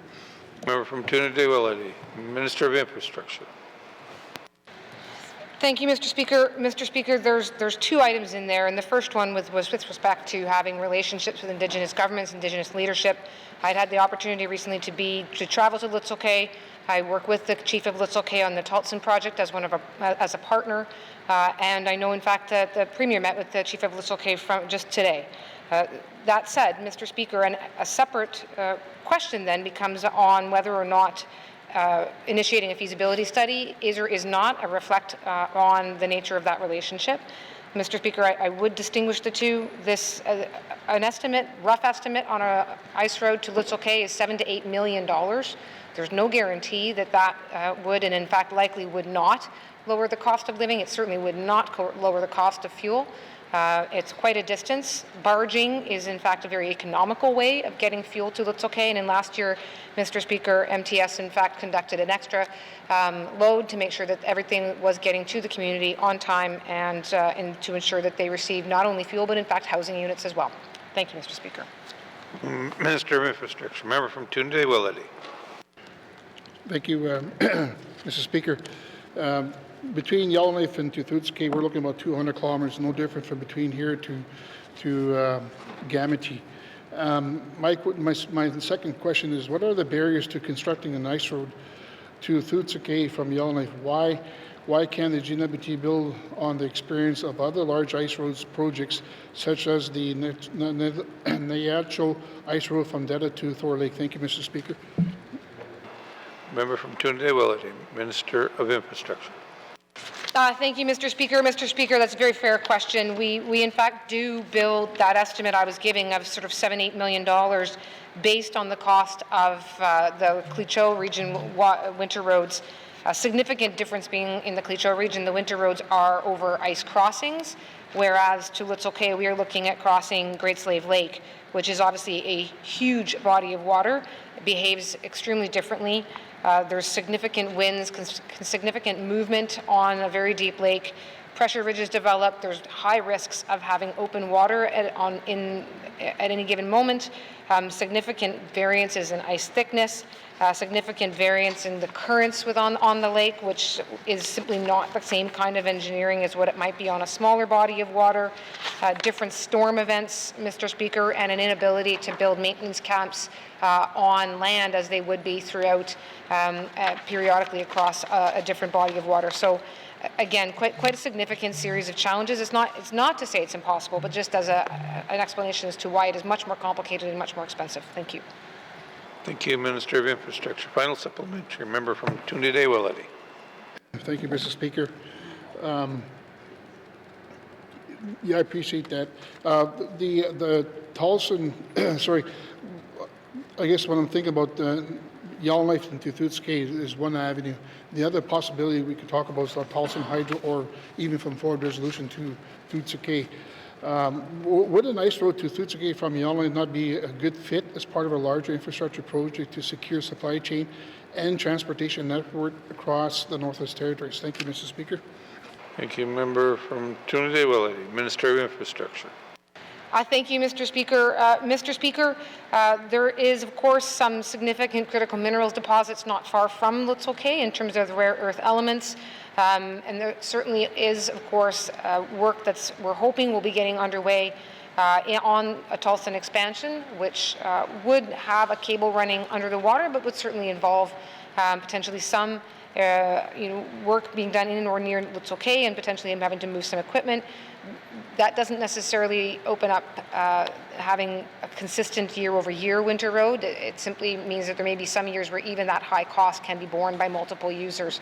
But Mr. Speaker, I don't want to end on a negative note. The Tolson comment does certainly remind me that as far as strategic infrastructure in this region, there's interest now in micro-hydro in the Little Cay region, or in the Little Cay community, and certainly very happy to work with them on that. Thank you.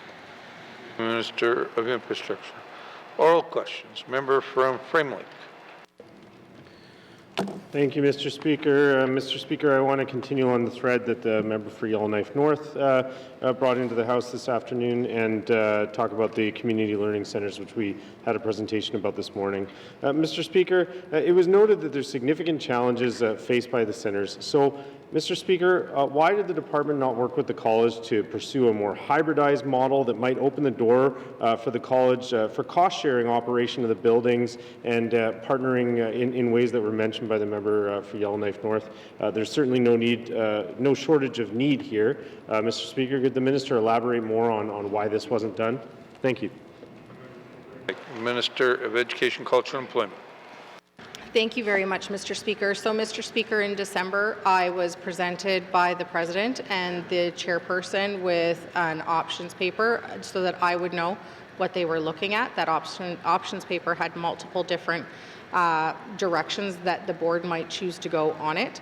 Following that meeting, the Department of Education, Culture and Employment sat down with the board to let them know what each of the different options would mean as far as potential costs that would arise, or how that would come out of their MOU, so that they completely understood that it wasn't just a one means the other. Following that, in January, I then learned largely the same day, well, the day before, the rest of the House, what option the Board of Governors had chosen. And the very next morning, that decision was made public. So I was not in a position to be able to work on a hybrid model. That process was not afforded to me. Thank you. Thank you, Mr. Education, Culture and Employment. Member from Frame Lake. Thank you, Mr. Speaker. And Mr. Speaker, I appreciate that context. And so that option being taken away from the minister, I would note that the college, having dropped the centres, now provides the minister with the opportunity to take up that flag herself. So it was noted during the presentation and in the What We Heard report that the college could deliver through these CLCs educational opportunities that respond to chronic staffing shortages in roles in the community, nursing, teaching, social work, or other professions. These are all goals that seek to support our mandate commitment of growing the northern workforce. So considering that opportunity that's been handed to the minister, what does she plan to do going forward now to help the community learning centres succeed? Thank you, Mr. Speaker. Member from Frame Lake. Minister of Education, Culture and Employment. Thank you very much, Mr. Speaker. Absolutely want to acknowledge that ultimately the Department of Education, Culture and Employment has a responsibility to ensure that accessible education is being afforded to communities. Currently, now following the presentation this morning, the committee knows what I know, which is that the college intends to switch to online learning and deliver programming like that. They have some data about some great successes in online learning with students across the territory, from one end of the territory to the other. And really the opportunity here is for me, along with the Department of Education, to sit down and look at all of the details of that programming and be able to determine where some gaps lie. I know some gaps have been raised by the member for Yellowknife North, and intend to take this time to be able to look at those and see how we can ultimately react. I acknowledge the member's comments that reacting to these things are not ideal, but that is the situation that I'm left with. Thank you. Minister of Education, Culture and Employment. Final supplementary. Member from Frame Lake. Thank you, Mr. Speaker. Mr. Speaker, I just want to highlight one other thing that was in the What We Heard report that I appreciate the minister posting, and that was noted that in the absence of Aurora College offering local post-secondary programming, communities have started forming partnerships with other institutions from outside the territory, such as University of Alberta, Wilfrid Laurier University, and Yukon University. So it seems that the college has already been pushed away or stepped away from this issue. So I'm curious to hear more detail in the coming months or even today on what the minister intends to do to kind of capture what could be lost, and just emphasize that I don't personally want to see that lost from the communities. We have a goal of growing their workforce, Mr. Speaker, so I want to hear what the minister is doing to achieve that goal. Thank you, Mr. Speaker. A member from Frame Lake. Minister of Education, Culture and Employment. Thank you very much, Mr. Speaker. Mr. Speaker, the member is absolutely right. There's great things happening in this territory right now, and the more that we can talk about them, the more people will know about them and can take advantage of them. One of the other things that's also occurring at the same time is some of our development corporations for Indigenous governments are taking on some fairly robust workforce development plans and executing them through on-the-job training, and by pairing their goals with programs that are offered through education, culture, and employment. For example, our oh my goodness, where did it go? It was right on the tip of my tongue. Sorry, Mr. Speaker. But our workforce development programs, and there are multiple ones within education. And so I think really working with all of our partners within communities and making sure that these programs are, first of all, known about, that they are accessible, and that ultimately community members know where to go depending on what their career goals are. Thank you. Minister of Education, Culture and Employment. Oral questions. Member from Mophie. Thank you, Mr. Speaker. Mr. Speaker, the changes to income assistance program last year removed the productive choice requirement and the need to seek and maintain employment. Is the minister aware of any proposals to improve income assistance program for young people looking for work? Thank you.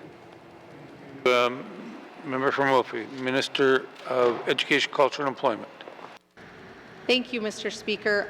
In regards to any proposals, if that is referring to future reviews if there are some kind of scheduled right now. There aren't right now. What we're doing is we're looking at how the program is being implemented throughout the Northwest Territories, the new income assistance programming, and we're very much monitoring how that is flowing out the door, given that it is a new program, and want to ensure that we're well informed and up to date with how it's working for Northerners. Thank you. Minister of Education, Culture and Employment. Member for Moultrie. Thank you. For students and young people looking to retrain, payments, including grants and loans that are received for training and education, are currently considered unearned income. Can the minister say if there is any plan to change this so that money received for education purposes does not reduce the income assistance they receive? Thank you. Member for Moultrie, Minister of Education, Culture and Employment. Thank you very much, Mr. Speaker. Mr. Speaker, the changes to the program did allow for more unearned and earned income to be maintained by residents. Should residents be, full-time students or be pursuing post-secondary education, we do have a very robust student financial assistance program that we can move them into that does also come with living allowance supplements as well. Thank you. Minister of Education, Culture and Employment. Final supplementary. Member for Moultrie. Thank you, Mr. Speaker. Can the minister explain what employment programs are available to young people on income assistance? Thank you. Thank you, Member for Moultrie. Minister of Education, Culture and Employment. Thank you very much, Mr. Speaker. So, Mr. Speaker, we have career development officers that work for the Department of Education, and their role is to connect through our client navigators, income assistance clients with job opportunities for people who are able and are willing to take that route. So these career development officers have access to a suite of different workforce development programs that can be paired with an employer. So there is funding and substantial funding out there, for example, for training, for helping to pay a wage for somebody as they learn how to do a job, to really ease some of that stress off an employer who really is wanting to support somebody to improve their skills. Thank you. Thank you, Minister of Education, Culture and Employment. Oral questions. Member from Yellowknife North. Thank you, Mr. Speaker. My questions are for the Minister of Education, Culture and Employment. So this morning, Aurora College informed committee that they would be reallocating about $2 million of the funds that previously went to the community learning centres and CLC staff towards online learning, including hiring 3 online program coordinators, hiring 3 new tech support staff, and 1-800 support lines and online platforms, possibly buy everyone a computer, as it seems they were promising to ensure that everyone would have access to modern technology. Does the minister support this dramatic shift in approach from face-to-face learning to spending those same funds on essentially tech support and online platforms? Does that approach fit within the current mandate agreement laid out, giving the minister's expectations of the college? Thank you, Mr. Speaker. Thank you, Member from Yellowknife North. Minister of Education, Culture and Employment. Thank you very much, Mr. Speaker. Mr. Speaker, what I do support here is the college looking at different ways to access our learners across the territory in a more efficient way. What they've identified is that concerns over access to the programming that students want. With those additional positions that the member referenced, there's also 6 adult learners that will also support that program, in addition to tech support and online mentorship and wraparound services. These are the types of services that they could not afford to students across the territory before looking at a shift in the programming.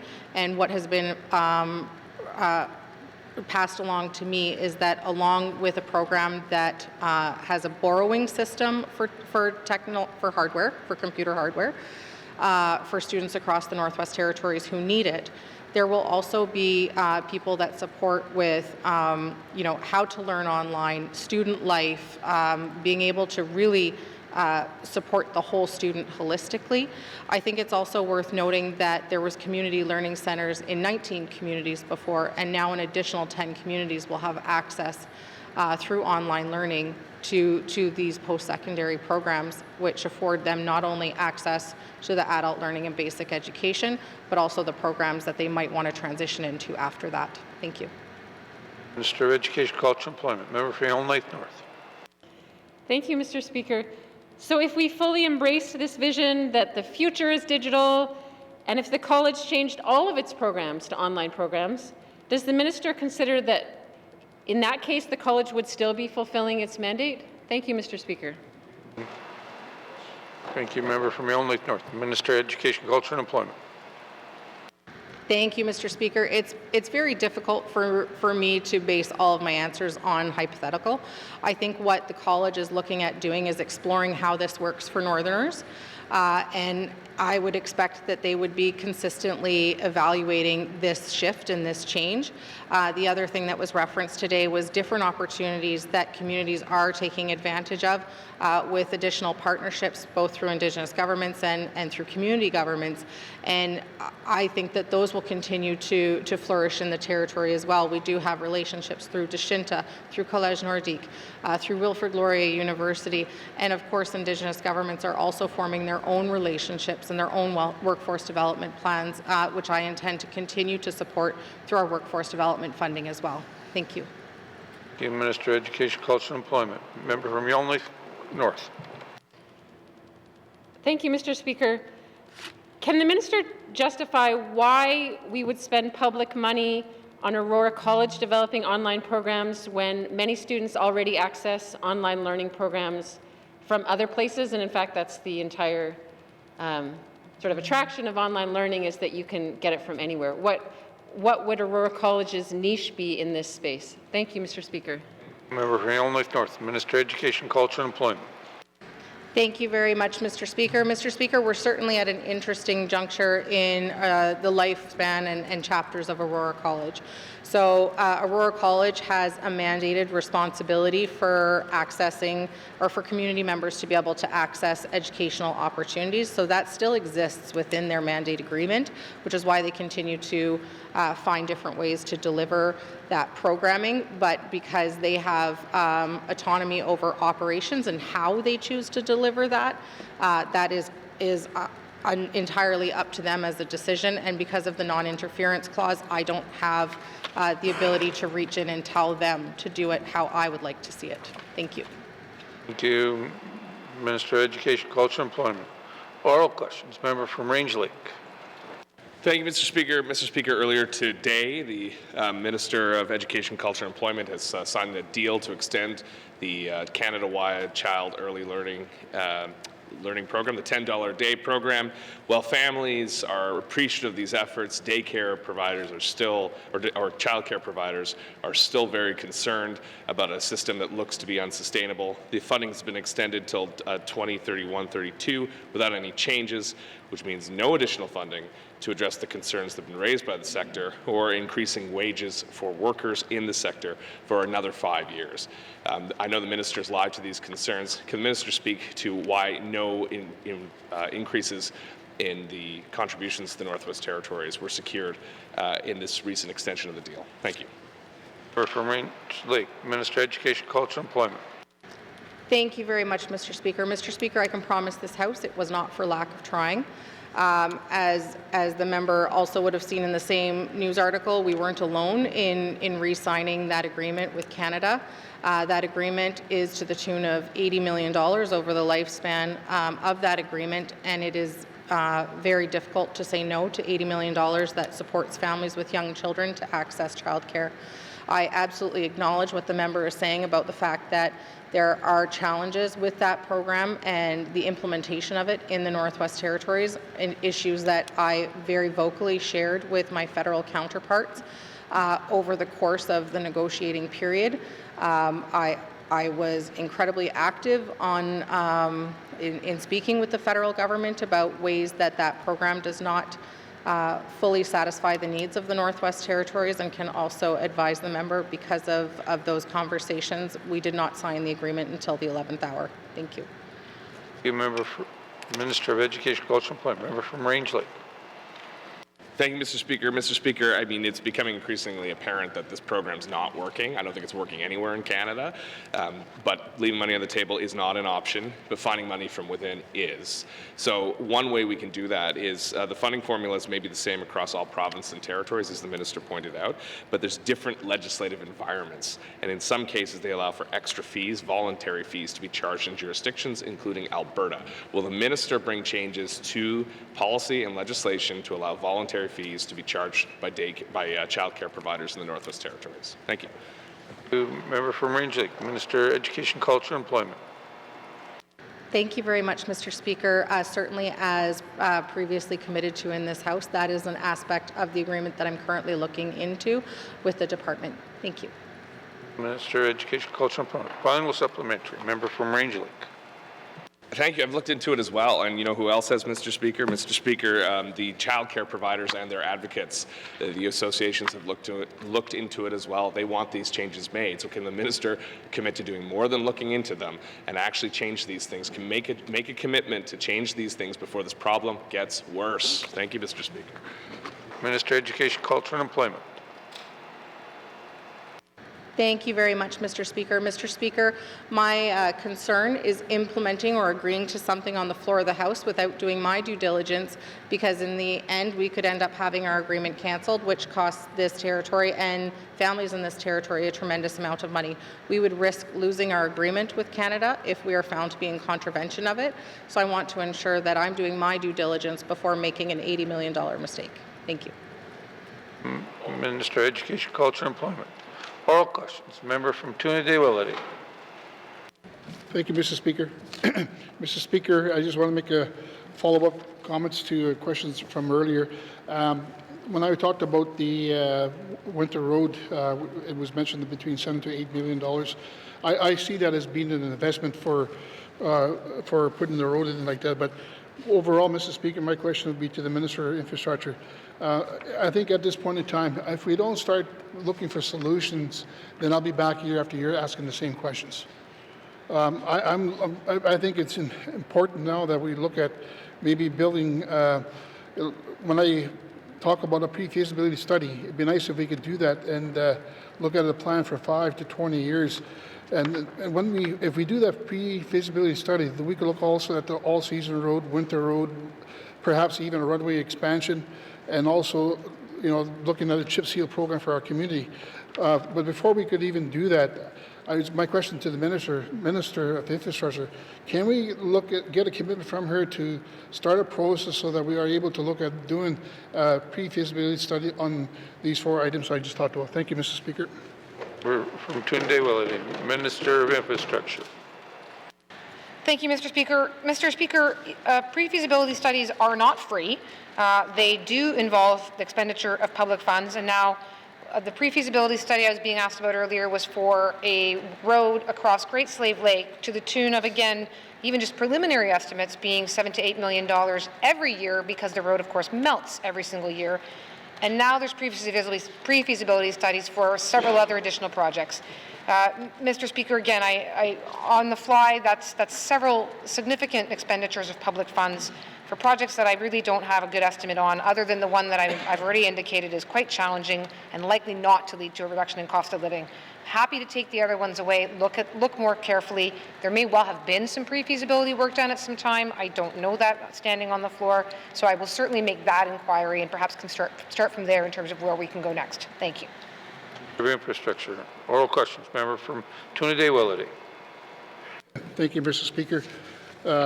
Again, the reason why I'm bringing this up is to really trying to identify how we're going to address the issue of the high cost of living in the community of Thutse-Kay. So we could get together with the chief and council and talk to them about it, but we need a process to do that. And so I guess what I'm trying to say, Mr. Speaker, is that there needs to be a process now. We have to look at figuring out what the cost might be and plan for 5 to 20 years down the road. But right now, at this point in time, we could talk about it, but to me, it seems like I bring it up, and I brought it up in the 19th Assembly. We talk about it, and it's been pushed aside. And at this point in time, we've got to look for a solution. And we talk about building a relationship. That's what I'm talking about. So my question again is that Can we start working together in partnership and bringing this issue up with the Indigenous governments in Dada and Dilo, Yalnizden First Nation, Tsuut'ina First Nation? Thank you, Mr. Speaker. Member from Trinidad-Willity, Minister of Infrastructure.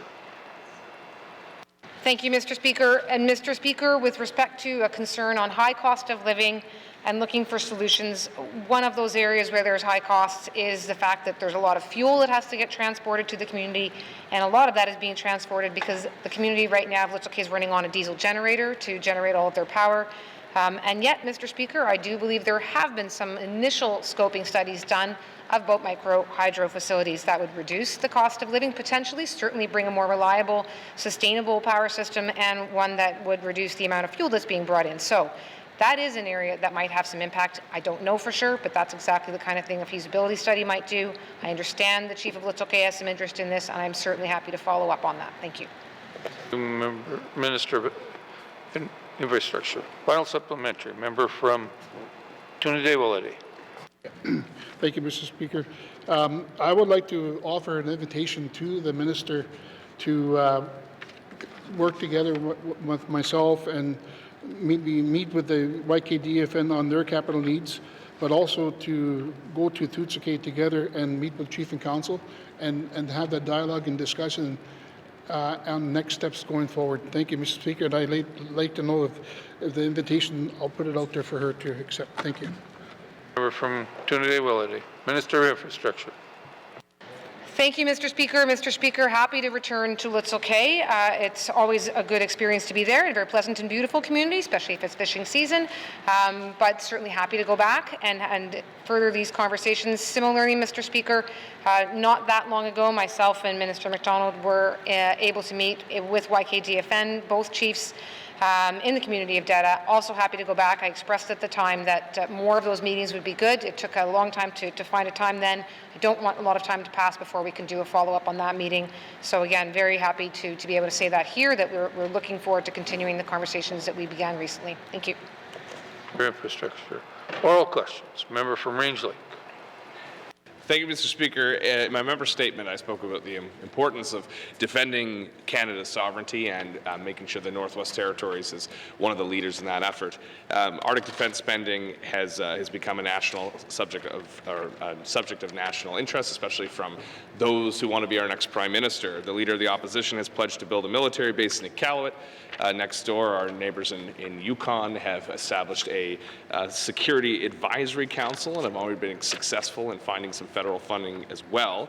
We can't wait for the federal dollars to come to the north because other people are going out to get them. So what is the Premier doing to ensure we have a robust security and sovereignty strategy that brings federal dollars, federal investments into the Northwest Territories, not only for the jobs and the growth, but for the safety that our residents deserve? Thank you.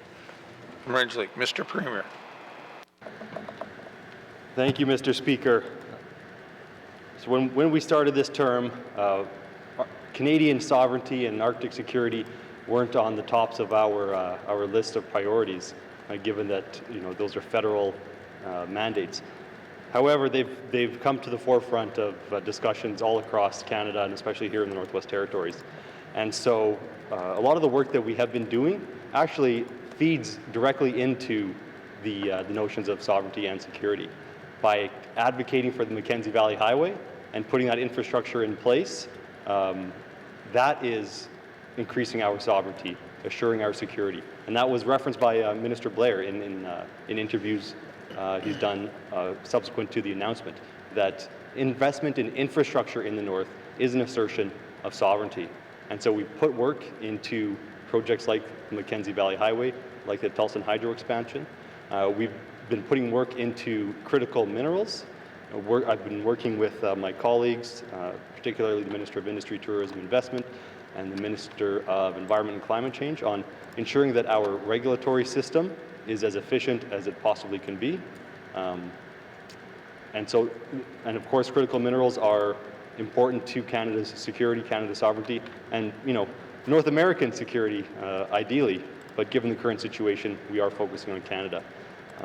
I've had a number of conversations with Minister Blair, the Minister of National Defense, the Minister of Foreign Affairs, Minister Jolie, Minister LeBlanc, all centered around this topic. So we have been already doing the work, and we are putting together, I don't want to say a strategy, but we're putting together a guiding document perhaps on how we're going to move forward addressing these issues. Thank you, Mr. Speaker.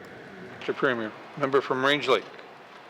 Thank you, Mr. Speaker. Mr. Speaker, I appreciate those conversations, but I mean, we're asking them to invest in what we're already doing. I mean, we had a Prime Minister Harper came here every year, and apart from a few big projects here and there that some members are very familiar with, we didn't get much for it. We're still underfunded. We still need more infrastructure. So what we're looking for here is defense spending, and that's still something we're only starting to see trickle out. We do have the Leader of the Opposition pledging to build bases in other northern jurisdictions. So can we have a focus on Arctic defense spending as one of the items of an updated federal engagement strategy? Thank you. Range Lake, Mr. Premier. Thank you, Mr. Speaker. I would say that when we engage the federal government, we want to package our asks in a way that is going to be palatable for them, in a way that they are going to want to consume. And Arctic security, Arctic sovereignty is very sellable right now to the federal government, and so the member can rest assured that it has been and will continue to be a major component of how we engage the federal government. Thank you. Premier, final supplementary, member from Range Lake. Thank you, Mr. Speaker. Mr. Speaker, I know we're packaging that way, but unfortunately these projects, unless I'm mistaken, and I invite the Honourable Premier to correct me, but these don't count towards our NATO spending, our 2% of GDP NATO spending. They don't count. So what I'm trying to do is, if we're moving to 2%, or maybe even 3% now, if we're going the way Europe's going, to divert some of those, if not most of those dollars, into the Northwest Territories. So defense spending is crucial. It's more nuanced than just repackaging our current asks. So can we get a commitment to advance defense spending and specifically tie it to these increases that are coming from our NATO commitments, tie that to the Northwest Territories? And even if the Premier wants to go and speak to the other Northern Territories and develop a tri-territorial plan or pan-Northern plan, I don't care. But let's get some of that money flowing here, make it specific to defense, because again, those projects we're advancing are not, do not count towards that 2%. Thank you. Mr. Premier. Thank you, Mr. Speaker. So if we're speaking specifically about defense infrastructure, that's something we have to leave up to the military. I don't have the wherewithal to tell the military where they should build a base to best deter the Russians or anything like that. That being said, I've been having conversations, as I mentioned earlier. I spoke with Minister Blair earlier this week, and I said that it's important that we are involved when they are putting their mind towards military spending. If there's going to be an expansion, say in Nunavik, of the military presence, well, we might need to upgrade the water treatment plant. We might need more childcare. We might need other types of infrastructure that would generally be municipal or territorial, and so ensuring that happens. And so we are working with the federal government to ensure that when they decide on how they're going to spend this money for their military installations, that we are going to be part of those discussions, and that Northerners and Northern companies and Indigenous governments will all benefit. So, I could go on and on about this. Perhaps I'll just leave it at that. Thank you. Oh, I remember now what I was going to say. The announcement as well from Minister Blair was not just an announcement of the forward operating support hub locations, but also an increase in the amount of money going towards those facilities. So we've already seen a significant increase in the commitment of the federal government on defense spending in the North. Thank you, Mr. Speaker. Mr. Premier. Oral questions. Oral questions, Mr. Clerk. Thank you, Mr. Speaker. Pursuant to Rule 7.27, I have received follow-up information for oral question 568-20(1), lowest return airfare for income tax returns, asked on February 28, 2025 by the member for Great Slave to the Minister of Finance. Thank you, Mr. Speaker. Mr. Clerk. Oral questions. Oral questions, member from Range Lake.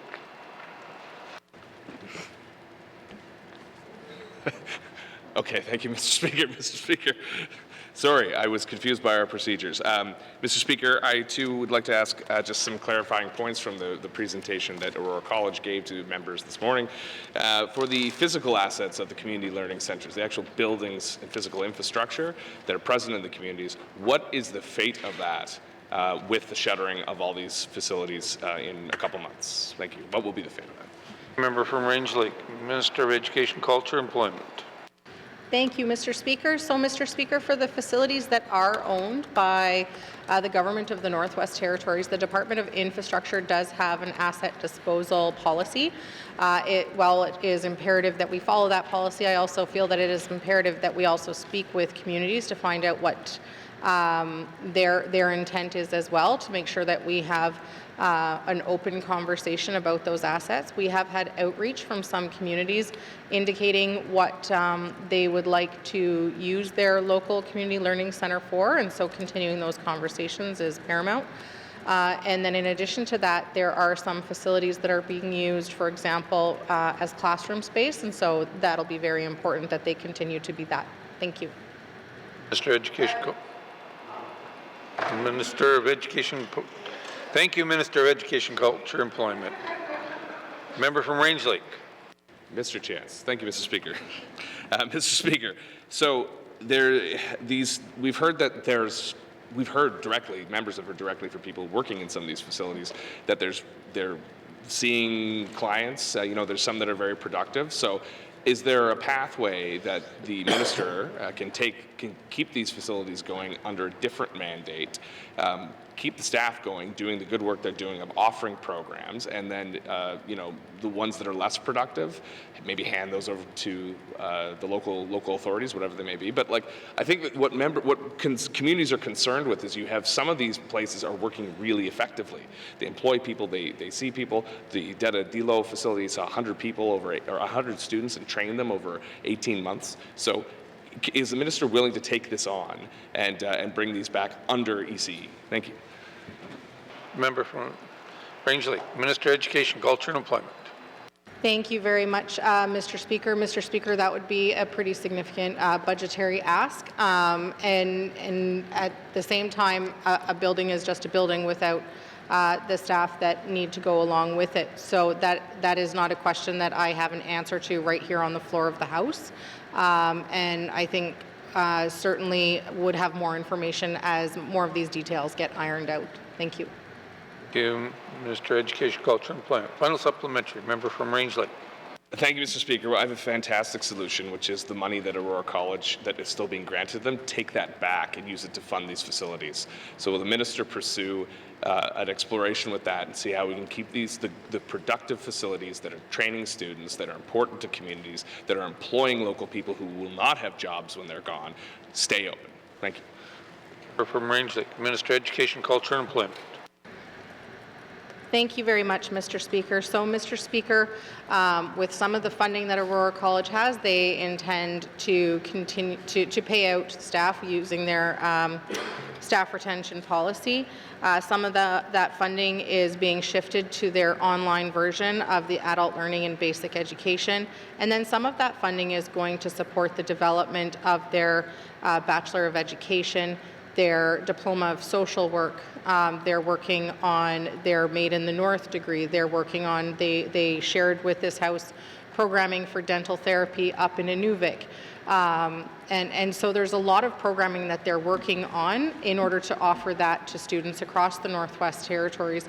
And so it's not funding that they are simply pocketing for better use of that word, but is certainly funding that they intend to reinvest in ensuring that Northerners have access to education.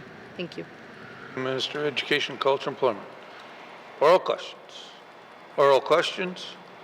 Colleagues, we will take a brief break to give our translators an opportunity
Colleagues, written questions. Written questions? Member from Range Lake. Thank you, Mr. Speaker. I have the following questions to the Minister of Health and Social Services concerning the productivity of operating rooms at Stanton Territorial Hospital. 1. How many scheduled surgeries and day procedures were completed in 2024, broken down per month? 2. What are the total hours worked by all surgical teams for the year 2024? 3. How many surgeries and day procedures were canceled over the same time period? 4. Will the minister provide a full cost accounting of all scheduled surgeries and day procedures completed in 2024? And 5. Will the minister provide a full cost accounting of all scheduled surgeries and day procedures completed in 2024? Thank you, Mr. Speaker. From Range Lake. Written questions. Written questions. Returns to written questions. Return to written questions. Replies to the Commissioner's address. Replies to the Commissioner's address. Petitions. Petitions. Reports on committee on the review of bills. Reports on committee of the review of bills. Reports on standing and special committees. Reports on standing and special committees. Tabling of documents. Minister of Education, Culture, and Employment. Thank you, Mr. Speaker. I wish to table the following two documents: Aurora College Annual Report 2023-2024 and Aurora College Corporate Plan 2024-2025. Thank you, Mr. Speaker. Thank you. Tabling of documents. Tabling of documents. Notices of motions. Notices of motions. Notice of motions for first reading the bill. Minister of Justice.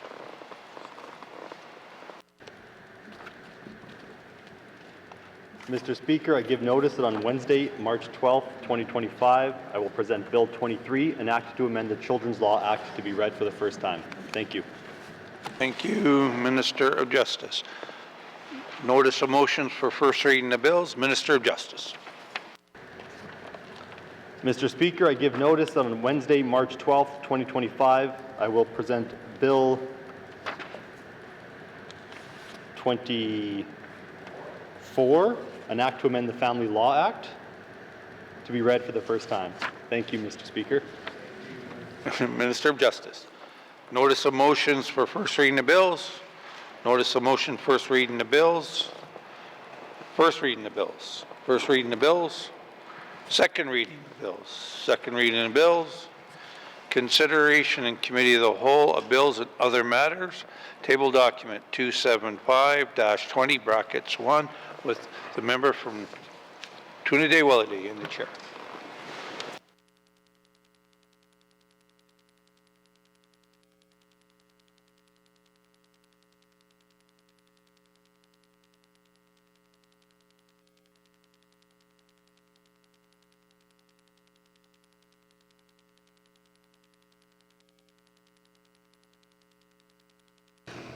Calling committee to order. I now call the committee of the whole to order. What is the wish? I'm going to go to the member from Nunavut Lake. Thank you, Mr. Chair. Mr. Chair, committee wishes to consider table document 275-20 brackets 1, 2025-2026 main estimates to the Department of Industry, Tourism, and Investment. Mr. Chair, thank you. Thank you. Does the committee agree? Okay, thank you. Committee, we have agreed to consider table documents 275-20 brackets 1, 2025-2026 main estimates. We will now consider the Department of Industry and Tourism and Investment. Does the Minister of Industry and Tourism and Investment wish to bring witnesses into the House? Yes, please. Thank you. Does the committee agree? Thank you. Sergeant at Arms, please escort the witness into the chambers.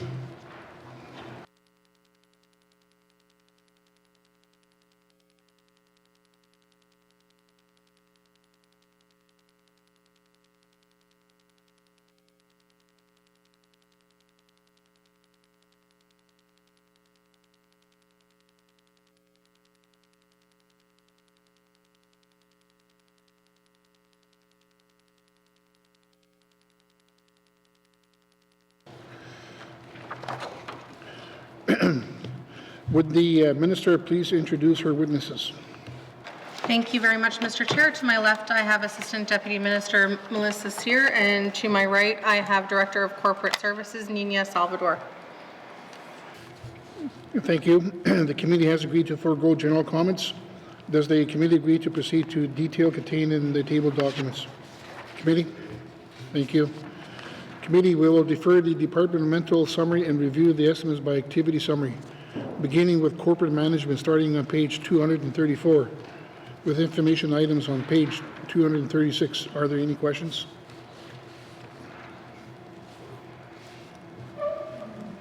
We'll go to the member from Frame Lake. Thank you. Thank you, Mr. Thank you. Hello? You're on. Oh, I guess my earpiece just isn't working. Sorry, Mr. Chair. I assume that the first page is a good spot to ask questions about the business plans. On page 260 at the business plans, it talks about releasing an economic vision. I just wanted to ask about understand more about what they're doing, why it wasn't started this year, and what the expected timeline is. Thank you. Thank you. I'm going to go to the minister.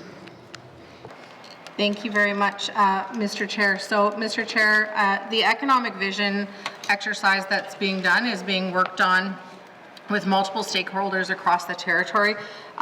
We have presented to Council of Leaders, and Council of Leaders has formed a working group with officials that Indigenous governments have selected. Following that this year, we will also be working with additional stakeholders across the territory outside of government so that we are creating an economic vision which is largely a statement with principles and values associated with it. And our goal is for every Northerner to be able to see themselves in this statement so that it is something that at the end of the day we are putting together as a team, and that we can all take outside of the territory together. So when we're doing investment attraction, whether or not it is an Indigenous government, a municipal government, or a resident of the territory, we're all speaking the same language together and all essentially hustling in the same direction. The goal for this work to be done is in the fall of this year, Mr. Chair. Thank you. Thank you. I'll go to the member from Frame Lake. Thank you, Mr. Chair. I'm a bit surprised to hear the ambitious timeline, considering it's spring of this year that we're already hoping to have this out the door by fall, although I'm not going to sit here and discourage the department from getting work done quickly.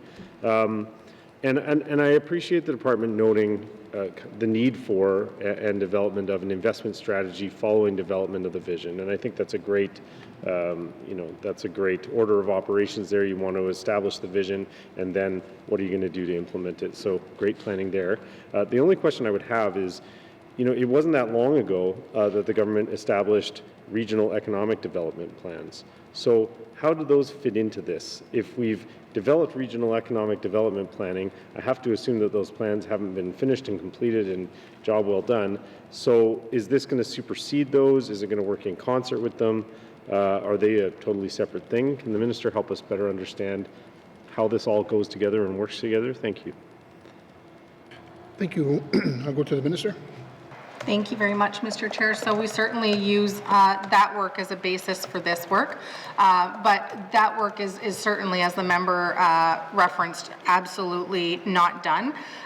The economic plans from regions speak to things that were identified by people within the region of what they are interested in and what they would like to see investment in. So those were things like agriculture and tourism, and really speak to regional specific economic development opportunity, whereas the economic vision really is a whole of territory approach and doesn't speak directly to specific sectors, so to speak, necessarily. It speaks more to our global vision for the Northwest Territories. Thank you. Thank you. I'll go to the member from Frame Lake. Thank you, Mr. Chair. And I am curious, considering that incredibly ambitious timeline, MLAs or the Economic Development and Environment Committee going to be brought into that process at all, or is this going to be done kind of completely outside of the Assembly's contributions? Thank you. And thank you. I'll go to the Minister. Thank you very much, Mr. Chair. So, Mr. Chair, I absolutely want the voices of committee to be involved in this work. And so between the months of April and July, there will be an engagement period that will include Indigenous governments, the public, stakeholders, and certainly committee and MLAs as well. There will be a draft discussion paper that will be produced from there. And engagement results collated and organized, and then also facilitated visioning sessions that will be done through ITI themselves, and then in the fall, so in November, roughly, release of an NWT economic vision. But to the members' question, yes, I absolutely want to be able to have every Northerner, should they wish to participate, see themselves reflected in this work, and that includes members of Standing Committee. And thank you. I'll go to the member from Frame Lake. Thank you, Mr. Chair. And can the Minister discuss what kind of expert economic analysis is going to be applied to the economic visioning, in particular, and how it's going to kind of lead into investment strategy? I am curious to hear, because the Minister will remember I made a statement about this a number of sittings ago. I was speaking about the Greenland Economic Council and how they applied economic analysis of the current state of Greenland, and how targeted investment in certain areas would help change that and move things along. I would notice that Ontario publishes a report like that annually. I'm just curious what kind of analysis, because I mean it's great to go out and talk to people, but it's also great to employ the advice of experts who understand macroeconomic planning and understand how investment can move the needle on certain things. So I'm curious to know what kind of expertise the department would be employing as they develop this vision to ensure that it's effective and not effectively just a what we heard report turned into a vision. Thank you. Thank you. I'll go to the Minister. Thank you, Mr. Chair. Through yourself, I would like to pass to Assistant Deputy Minister Cyr. Thank you. I'll go to the ADM.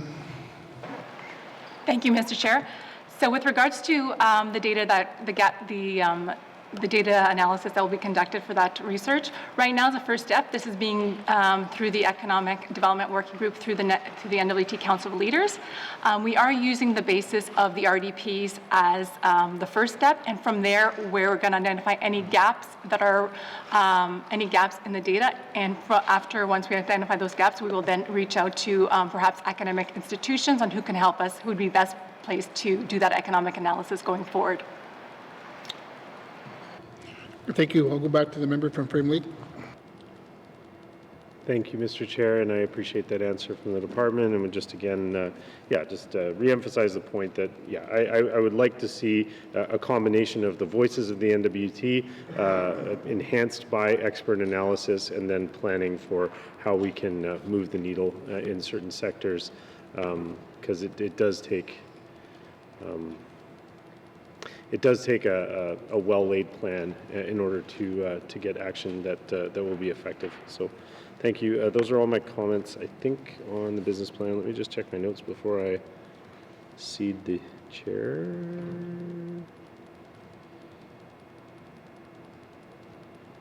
Yeah, those are my business plan related comments. Thank you, Mr. Chair. Thank you. And next on my list, I got the member from Grizzly. Thank you, Mr. Chair.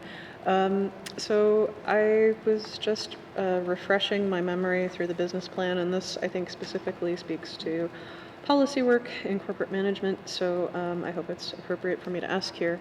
I was, grateful to be able to attend the NWT Association of Communities AGM last weekend. And there was a lot of conversation in the bear pit around emergency management, and I was looking at ITI's items under emergency management and business continuity. And it says here that you are developing guidelines in partnership with the Chambers of Commerce, another important partner to make sure we're all prepared for any emergency that might come our way. It also says that you're expecting this to be published in the spring. Can I please get an update on that work, Mr. Chair? Thank you. Thank you. I'll go to the Minister.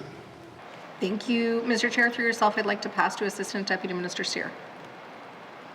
Thank you. I'll go to the ADM. Thank you very much, Mr. Chair. So with regards to the business continuity guidelines that we're working in concert with the City of Yellowknife and the NLE Chambers, we are looking to publish that. We're just in the final steps of approvals from the various chambers, and we're hoping to release that in hopefully early spring before the fire season. Thank you. I'll go to the member from Great Slave. Thank you. That's great to hear. So, how are you working with industry on specific needs targeted to various NWT regions on that? Thank you. Thank you. I'll go to the minister. Thank you very much. Mr. Chair, we're working through MACA. Thank you. Okay. Thank you. I'll go to the member from Great Slave. Thank you, Mr. Chair. Thank you for that clarification. That jives a little bit better in my mind, so that is good to hear. I am curious, following up on the questions from my colleague from Frame Lake, around the economic vision and sort of visionary pieces. Could additional information be provided on the Pan-Territorial Resources Investment Marketing Initiative and how that relates to the economic vision that is being work is being done? Thank you, Mr. Chair. Thank you. I'll go to the minister. Thank you very much, Mr. Chair. So, Mr. Chair, that initiative is focused on really investment attraction for critical minerals. This past week on Sunday night at PDAC in Toronto, we were able to host an event in conjunction with Nunavut and the Yukon, and it was incredibly well attended by both politicians, investment individuals, and business owners. And so we hope to continue to build off that momentum. Thank you. Thank you. I'll go to the member from Great Slave. Thank you, Mr. Chair. Great to hear. And also in your business plan, I believe under economy, because that's your largest section, which makes sense, we're speaking about implementing actions under the priorities for critical minerals in the NWT. How is that work going along? Thank you, Mr. Chair. Thank you. I'll go to the minister. Thank you very much, Mr. Chair. So, Mr. Chair, certainly we are working on everything to do with critical minerals on basically a daily basis within the department, especially this time of year. I've just come off of a bit of a whirlwind of critical minerals events, both in Vancouver and Toronto. We continue to advance critical mineral work on all fronts, including in our geoscience database building, in our investment attraction, in making sure that we're informing the world about all of the projects that are on the go here in the Northwest Territories. And we also have our Northwest Territories Geological Survey that is consistently, successfully leveraging money from federal funding pots. And they do just incredible work, and I can't toot their horn enough. So thank you. Thank you. I'll go to the member from Great Slave. I don't know how to respond to toot your horn. I know. Don't have a clever pun? I don't. I'm really tired today, Mr. Chair. But, you know, I appreciate that. Maybe a more detailed breakdown of what actions are completed and what are were still outstanding would be great to share with members. Thanks, Mr. Chair. Thank you. I'll go to the minister.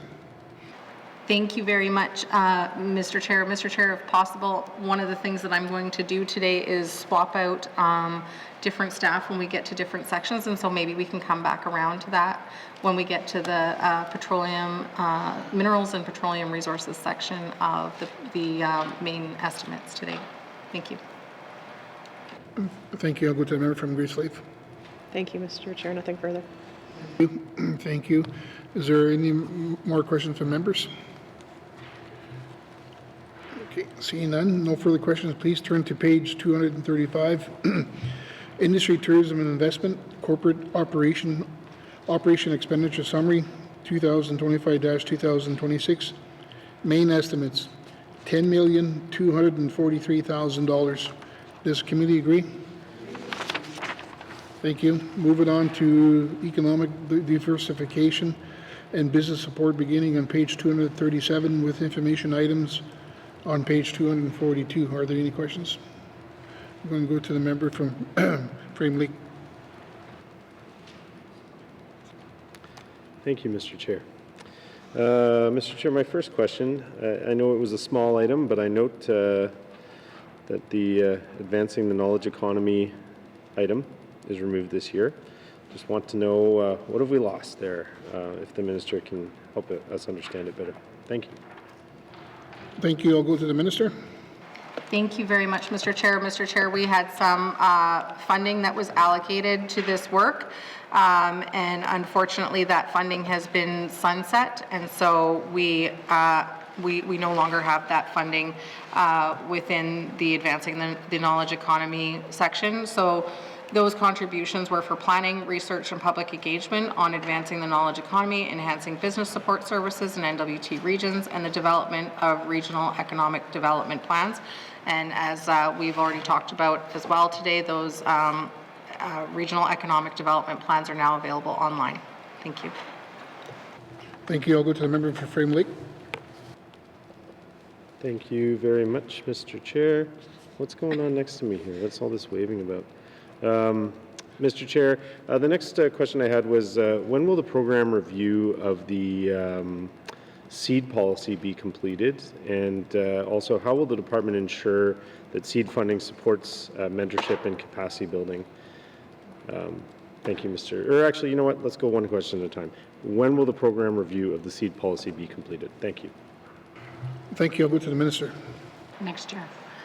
Thank you very much, Mr. Chair. So, Mr. Chair, we go out with an RFP to do a complete review of this program in April of this year, and with that, we will do a very robust review of the SEED program within the intent of releasing a new policy next year. Thank you. Thank you. I'll go to the member from Frame Lake. Okay. Thank you, Mr. Chair. I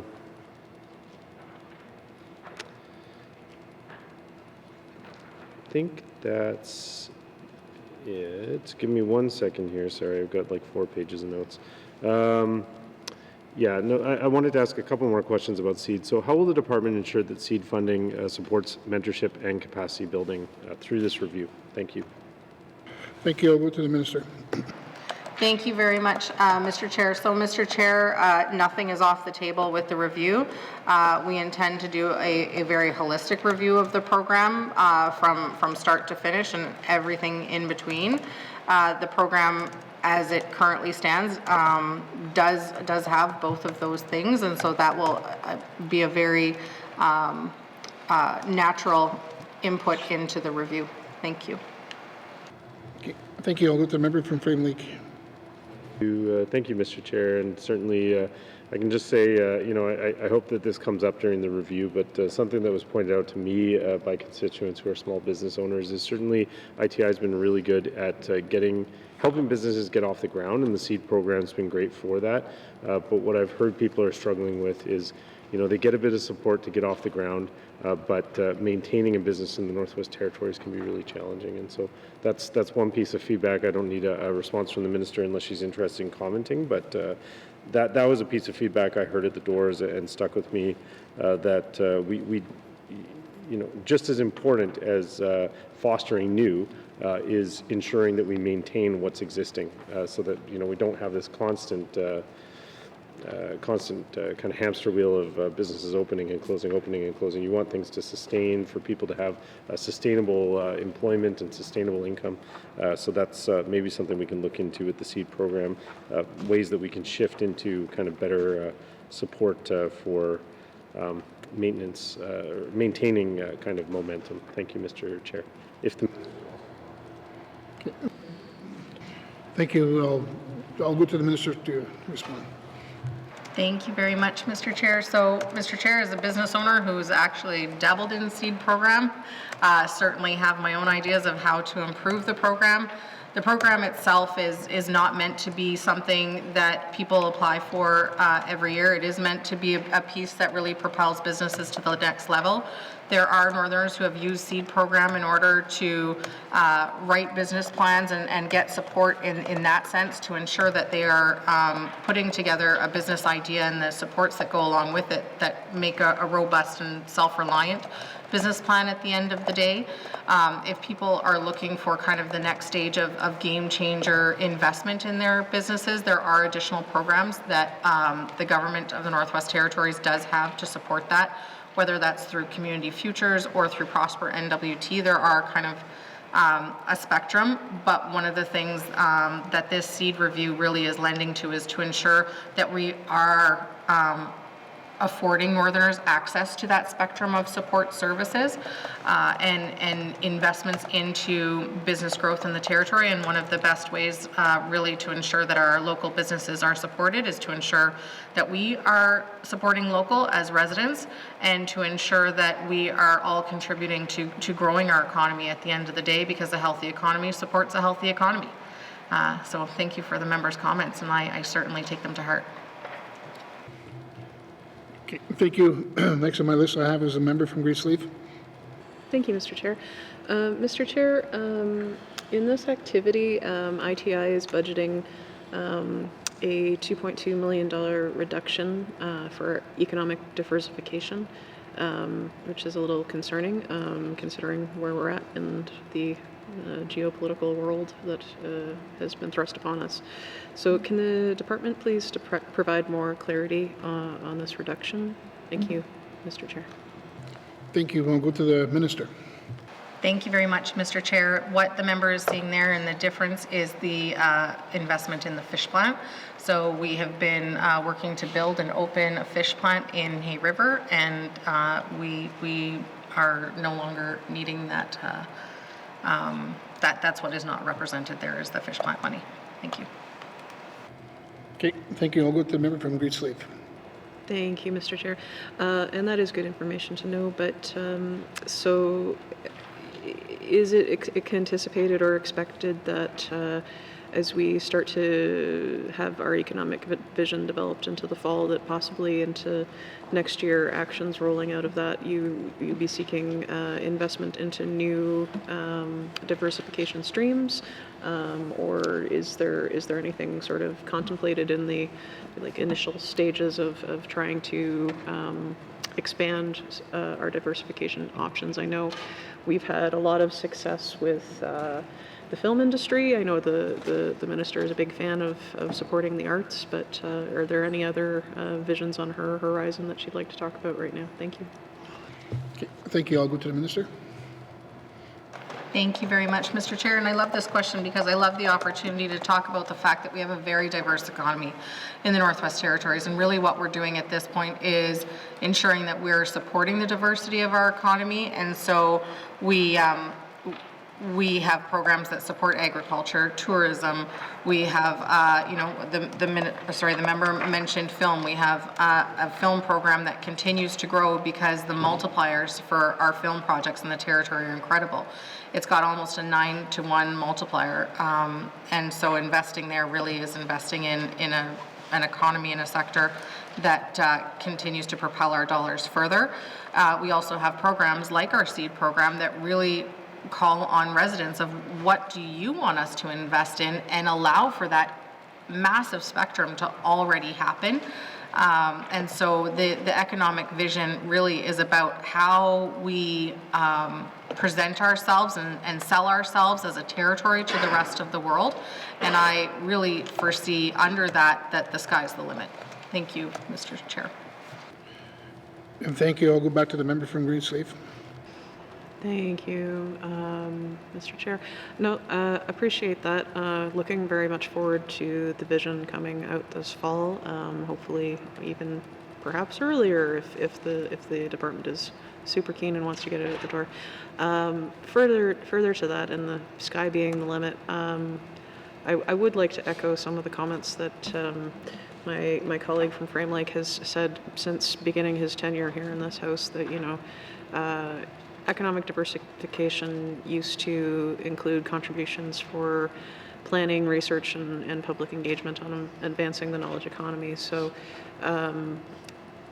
I don't want to walk backwards into question period in the Pandora's box that is Aurora College at the moment, but I do want to ask the minister if that is still something that's being contemplated here in this activity. Thank you, Mr. Chair.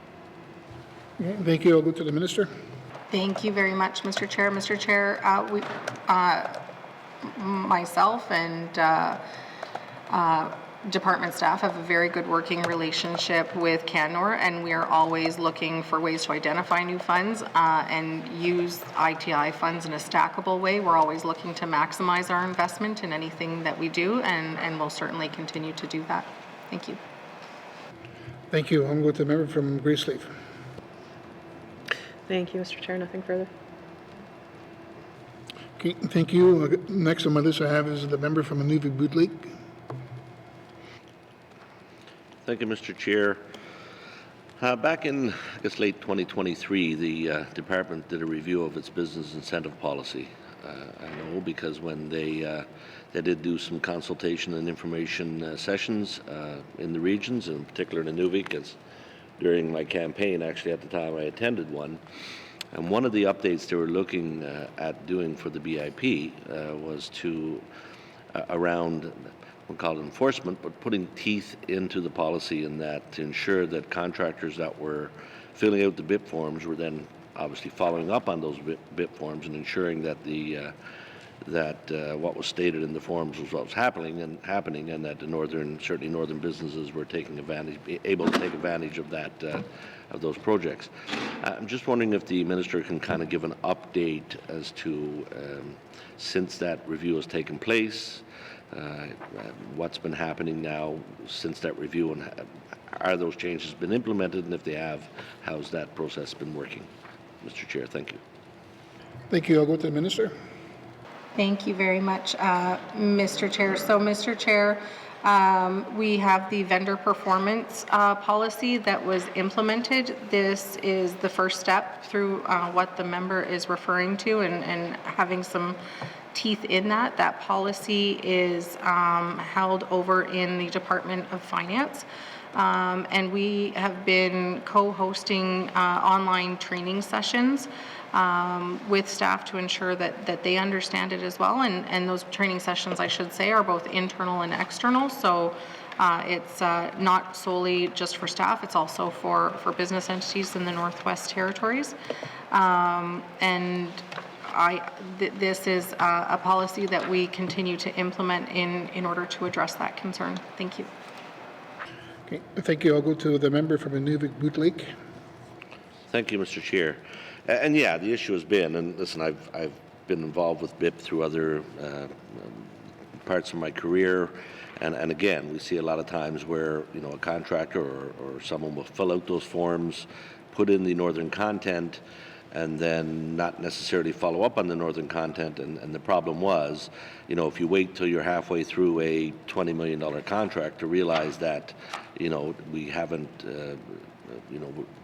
those intentions weren't followed, then it's likely too late. So one of the, it'll cost you way more to have to go out and retender that as it would to, and cancel the contract. So from what I understood, that review of that contract now is going to take place earlier in the process versus halfway through the contract or later in the contract.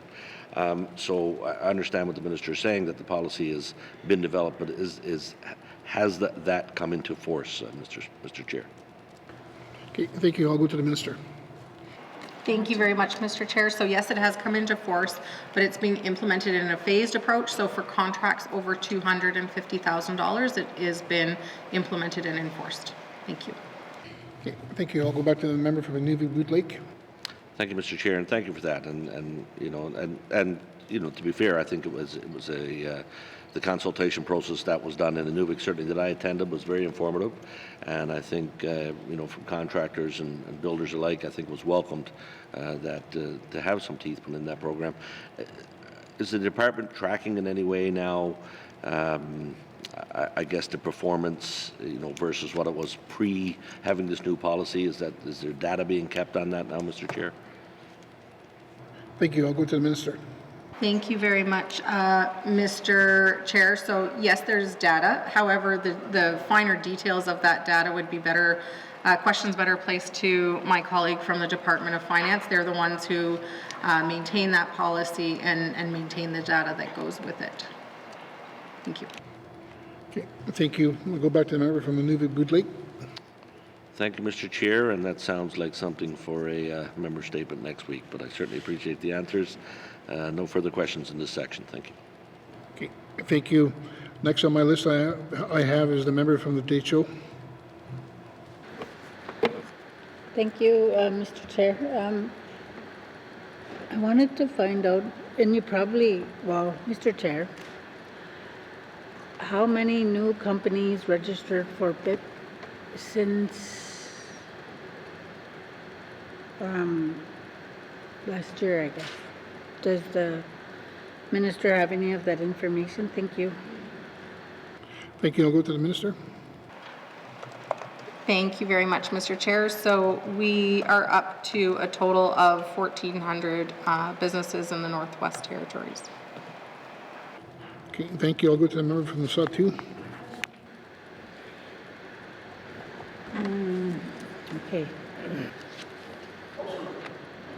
My apologies, the member from the Decho. When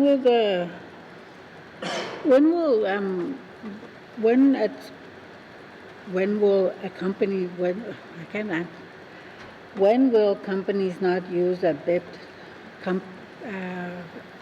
not use a local BIP company? Thank you. Okay, thank you. I'll go to the minister. Thank you very much, Mr. Chair. So I think the question is in regards to when would the government not use a local BIP company? Or, yeah, okay. So the government puts out tenders through procurement shared services over in the Department of Finance, and then depending on what or who applies for the different programs and the status of those programs, they would be assigned bid adjustments that would be based on our business incentive policy if they qualify and match the criteria. And then those bid adjustments would then help procurement shared services determine who is the successful bidder in a project. Thank you. Thank you. I'll go to the member from the Decho. Thank you for that. And another question is on Prosper NWT. How does Prosper NWT support, what companies do they support in the Northwest Territories? Thank you. Okay, thank you. I'll go to the minister. Thank you very much, Mr.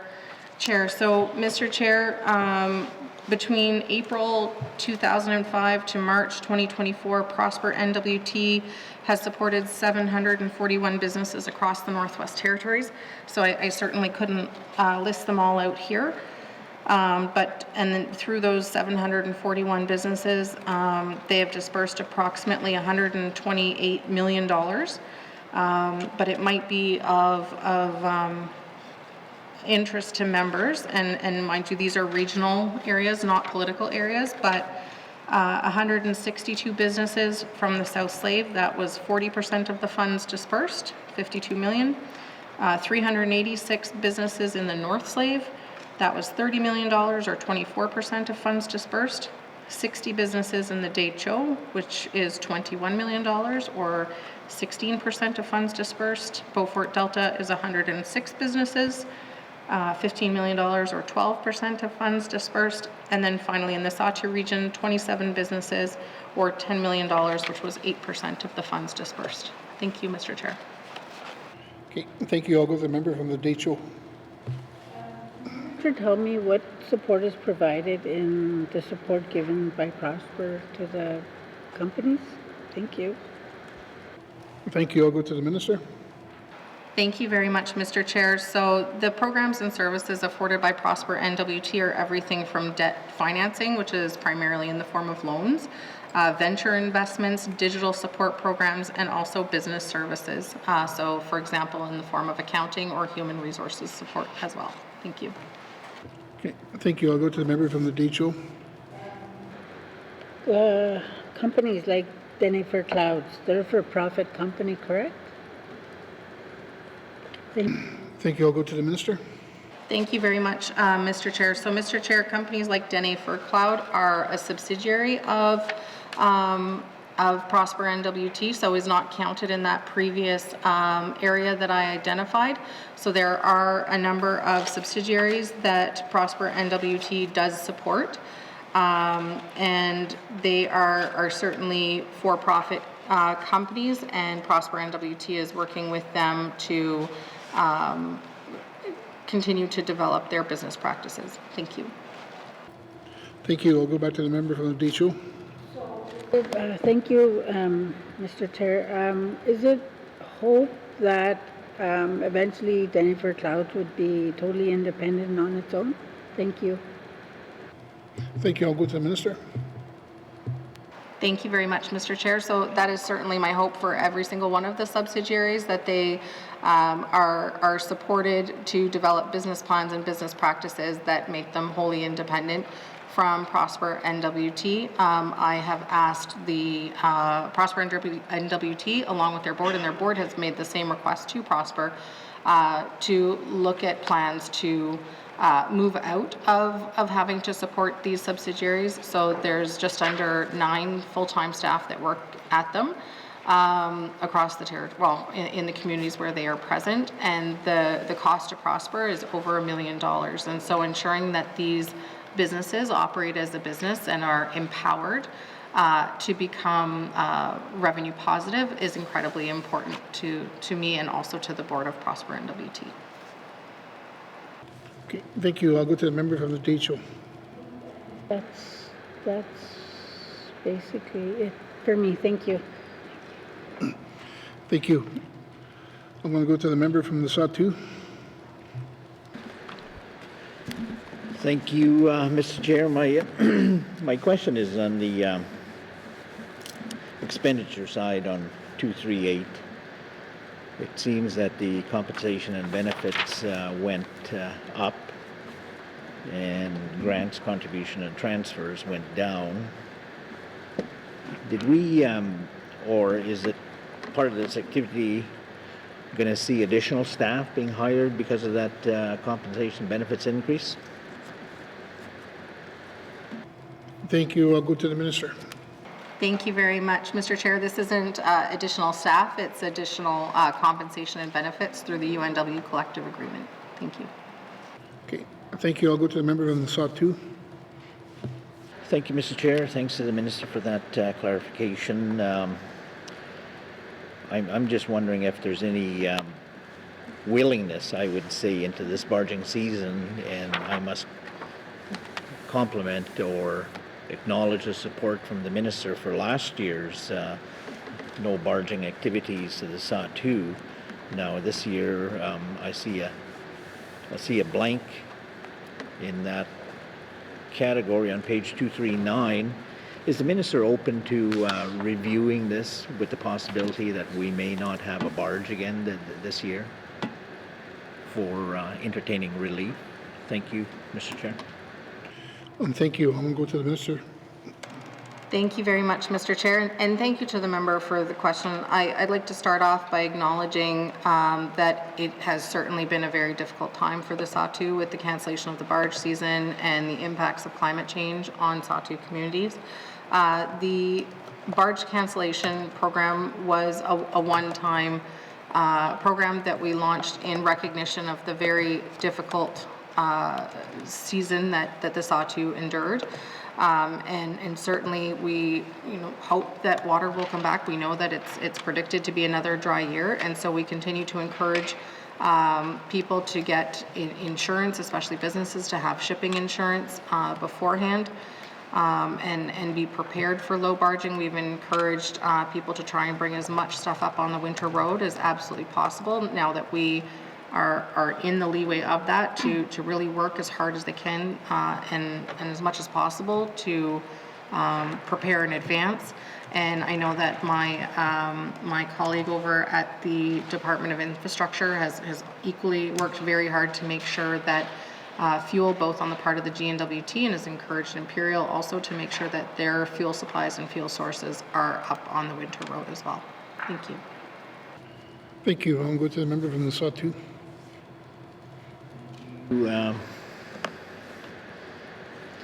I'll acknowledge that as a possible door invitation for further negotiations. Nothing further on this activity there. Thank you, Mr. Chair. Thank you. I'll go to the member from Grays Lake. Sorry, Grays Lake. Thank you, Mr. Chair. Mr. Chair, I'd like to just talk about the film industry for a minute. I see the budget's doubled, which is good, and we heard about the multiplier earlier today. But one of the issues with this is it's still a very small rebate program versus other larger jurisdictions. So is the intention to this more on the art side to support northern filmmakers, or is it more on the economy side to grow a film sector? And well, let's just start there. Thank you.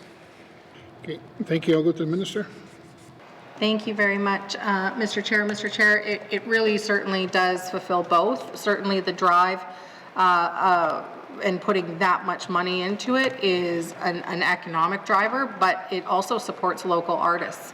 And it's an incredible mentorship opportunity. I had the great joy of going recently out onto one of these film sets and was absolutely tickled to see that there was multiple staff members who had grown up in the territory and who'd come back to mentor other people within the industry who were working on the film set as well. And so it was really neat to have this cohort of Northerners kind of come full circle and come together to prop up the industry. Thank you, Mr. Chair. Thank you. I'll go to the member from Rangeley. Thank you, Mr. Chair. And that sounds like a great experience. I had an experience with U.S.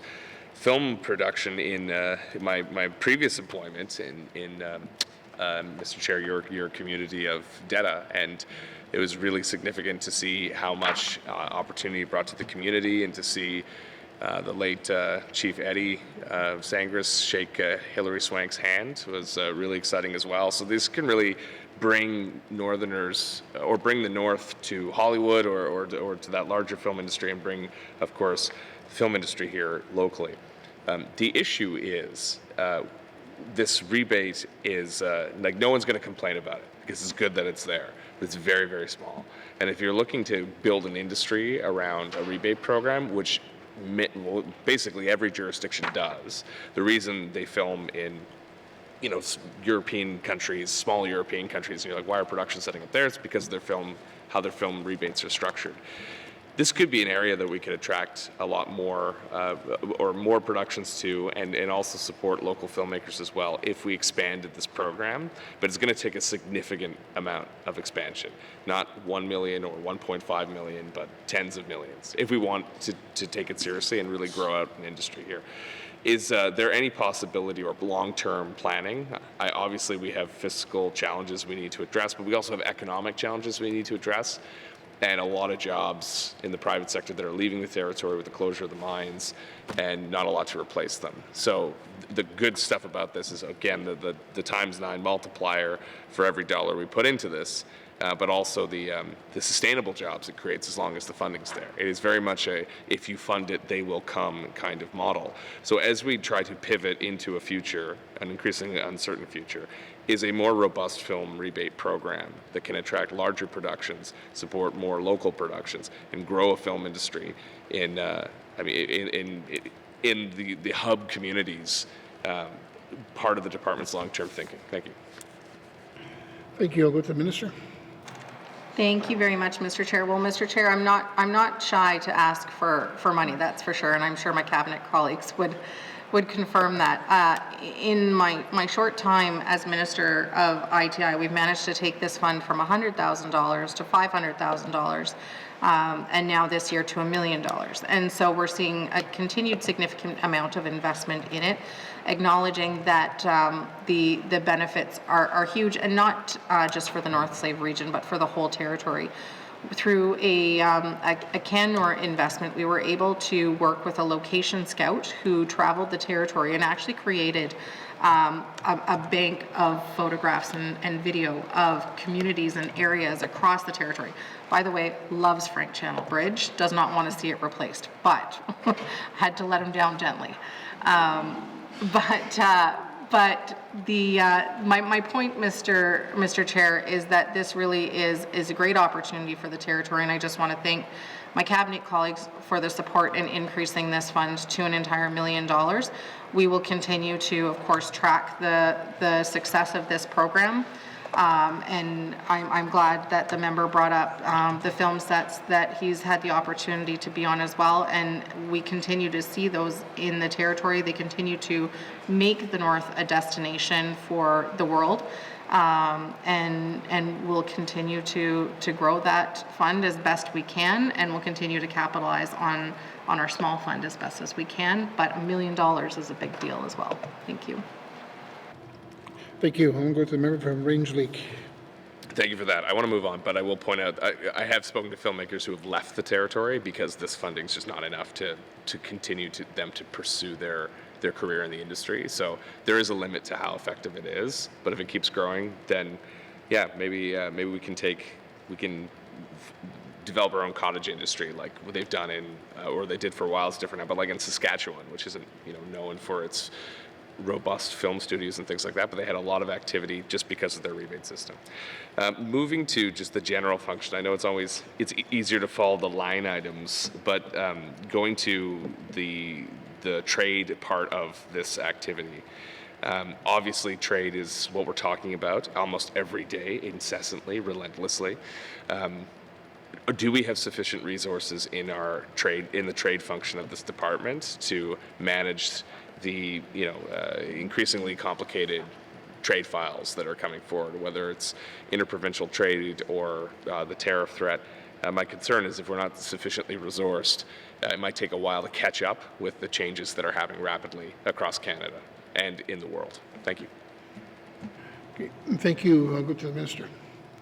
Thank you very much, Mr. Chair. Well, Mr. Chair, I can definitely say that the staff that work on trade within ITI have had an incredibly busy year.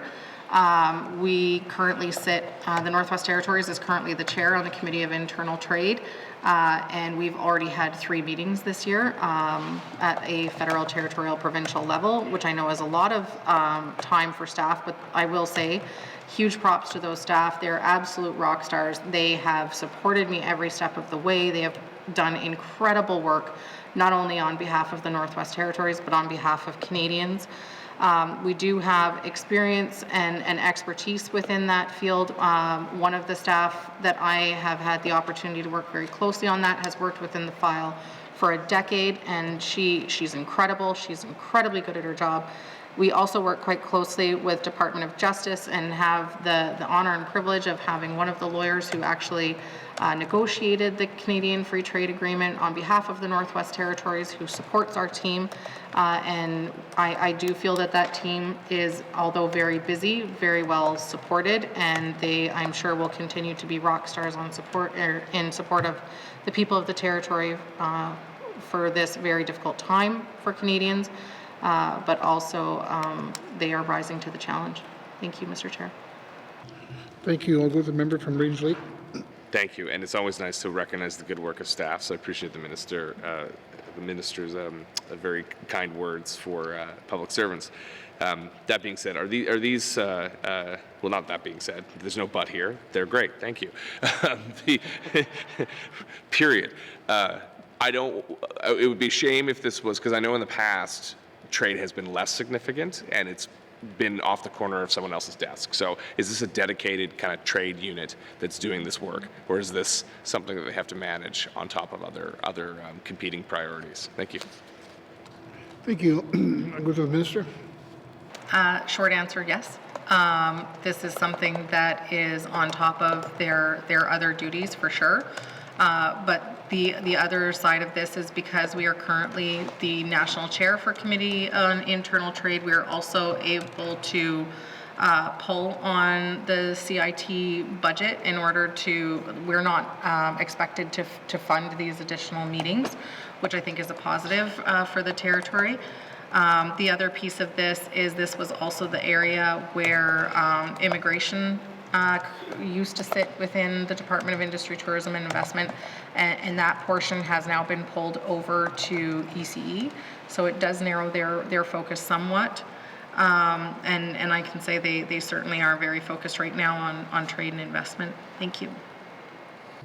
Okay, thank you. I'll go to the member from Range Lake.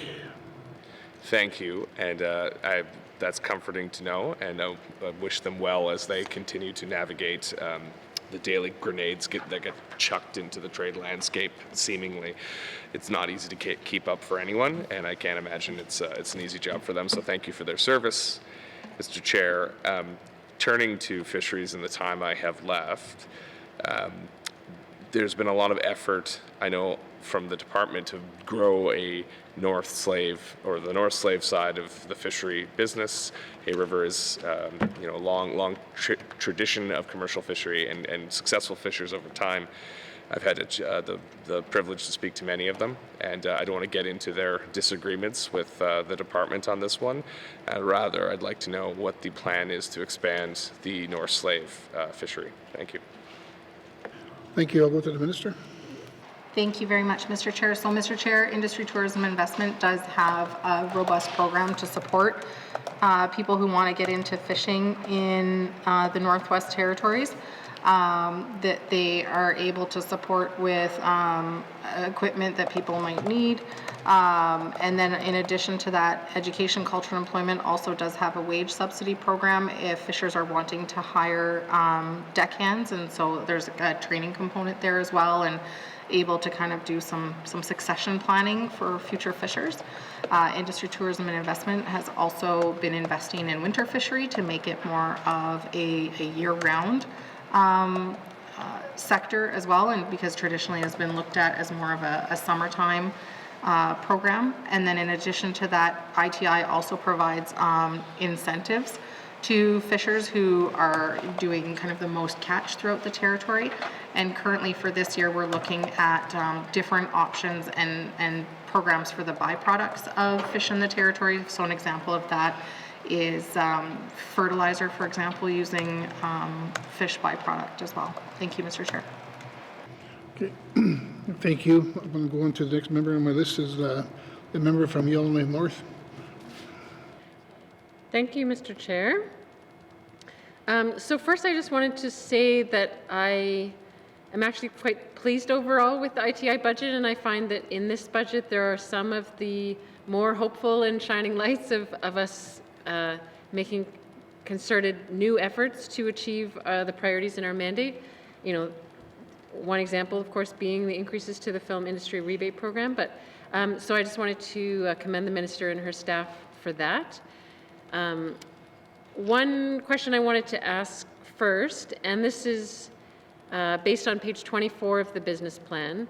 So one of the goals that the department has set for itself is to promote and support mentorship and capacity building programs in all non-extractive sectors. And there's notes there around that there's been 49 participants so far, but I wondered if the minister could explain what kinds of programs or sectors these participants have been receiving mentorship and capacity building in, so we have a better picture. Thank you, Mr. Chair. Thank you. I'll go to the minister. Thank you, Mr. Chair. I would love to pass to Assistant Deputy Minister Cyr. Thank you. I'll go to the ADM. Thank you, Mr. Chair. So with regards to the mentorships, we work very close in partnership with for example, the NWT Tourism. We have northernmost host mentorship programs that are hosted in all our various communities and regions. There's also Hide and Fur through our Hide and Fur program for trappers in collaboration with ECC, as well as a number of other ones in the arts, having workshops with artists, whether it's with seal or other products. So that would encompass the 49 that we do have hosted in the last year throughout the 5 regions. Okay, thank you. I'll go to the member from Yellowknife North. Thank you for that. I think it's good to get the word out about these opportunities.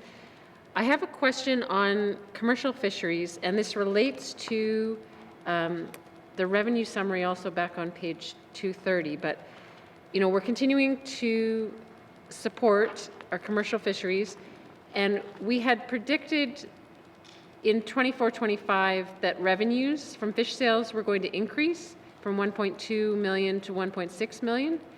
But last year, the actual sort of revenues ended up being more like 1.2 million, and now we're predicting again for this coming year, still at 1.2 million. Can the minister explain what was the hope in terms of expected revenues last year to 1.6 million, and have we given up on whatever that hope is, given that we're back to the same expectation for this year, or what's the plan going forward to try to increase revenues on fish sales? Thank you, Mr. Chair. Thank you. I'll go to the minister. Thank you so much, Mr. Chair. So, Mr. Chair, certainly last year we had some unexpected things happen. First of all, we had an evacuation at the end of the summer where 70% of the territory was evacuated, and right around Great Slave Lake. The other part of that is we had significantly low water, and so the fishers had a really hard time getting their boats into the water, and waited them out for a bit, and then ended up actually bringing their boats, some of them over to Yellowknife to get them into the water, or to other launch points, because Hay River was just too low for them to get them into the water on that side. Thank you, Mr. Chair. Thank you. I'll go to the member from Yellowknife North. Thank you, Mr. Chair. So I guess the question is, but for this coming year, we're still predicting 1.2 million in revenues, which was sort of what it was before. I understand there was many disruptions last year and the year before. Are we predicting, though, that revenues will increase, or are we actively taking steps to try to make it increase, barring further disasters and evacuations and plagues and all the rest? Thank you, Mr. Chair. Thank you. I'll go to the minister. Thank you very much, Mr. Chair. Absolutely, the goal is to see the fish plant generate more and more revenue every year, like a business. It is not the GNWT's intention to forever operate and own a fish plant. So what we really want to do is to be able to show that it's profitable and show what it can do. Currently, it is being operated by FFMC, and so we work with them in order to understand what the forecast will be.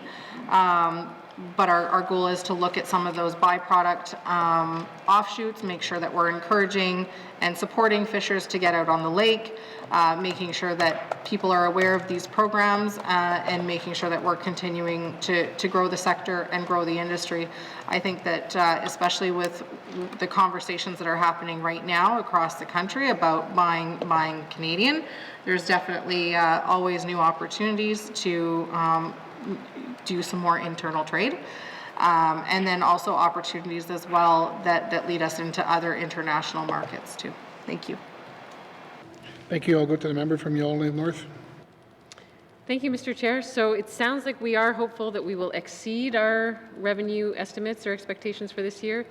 I do hope to see that, and certainly open to future conversations if we're encountering continuing challenges and barriers on how we can keep improving our fishing sector, which is very important.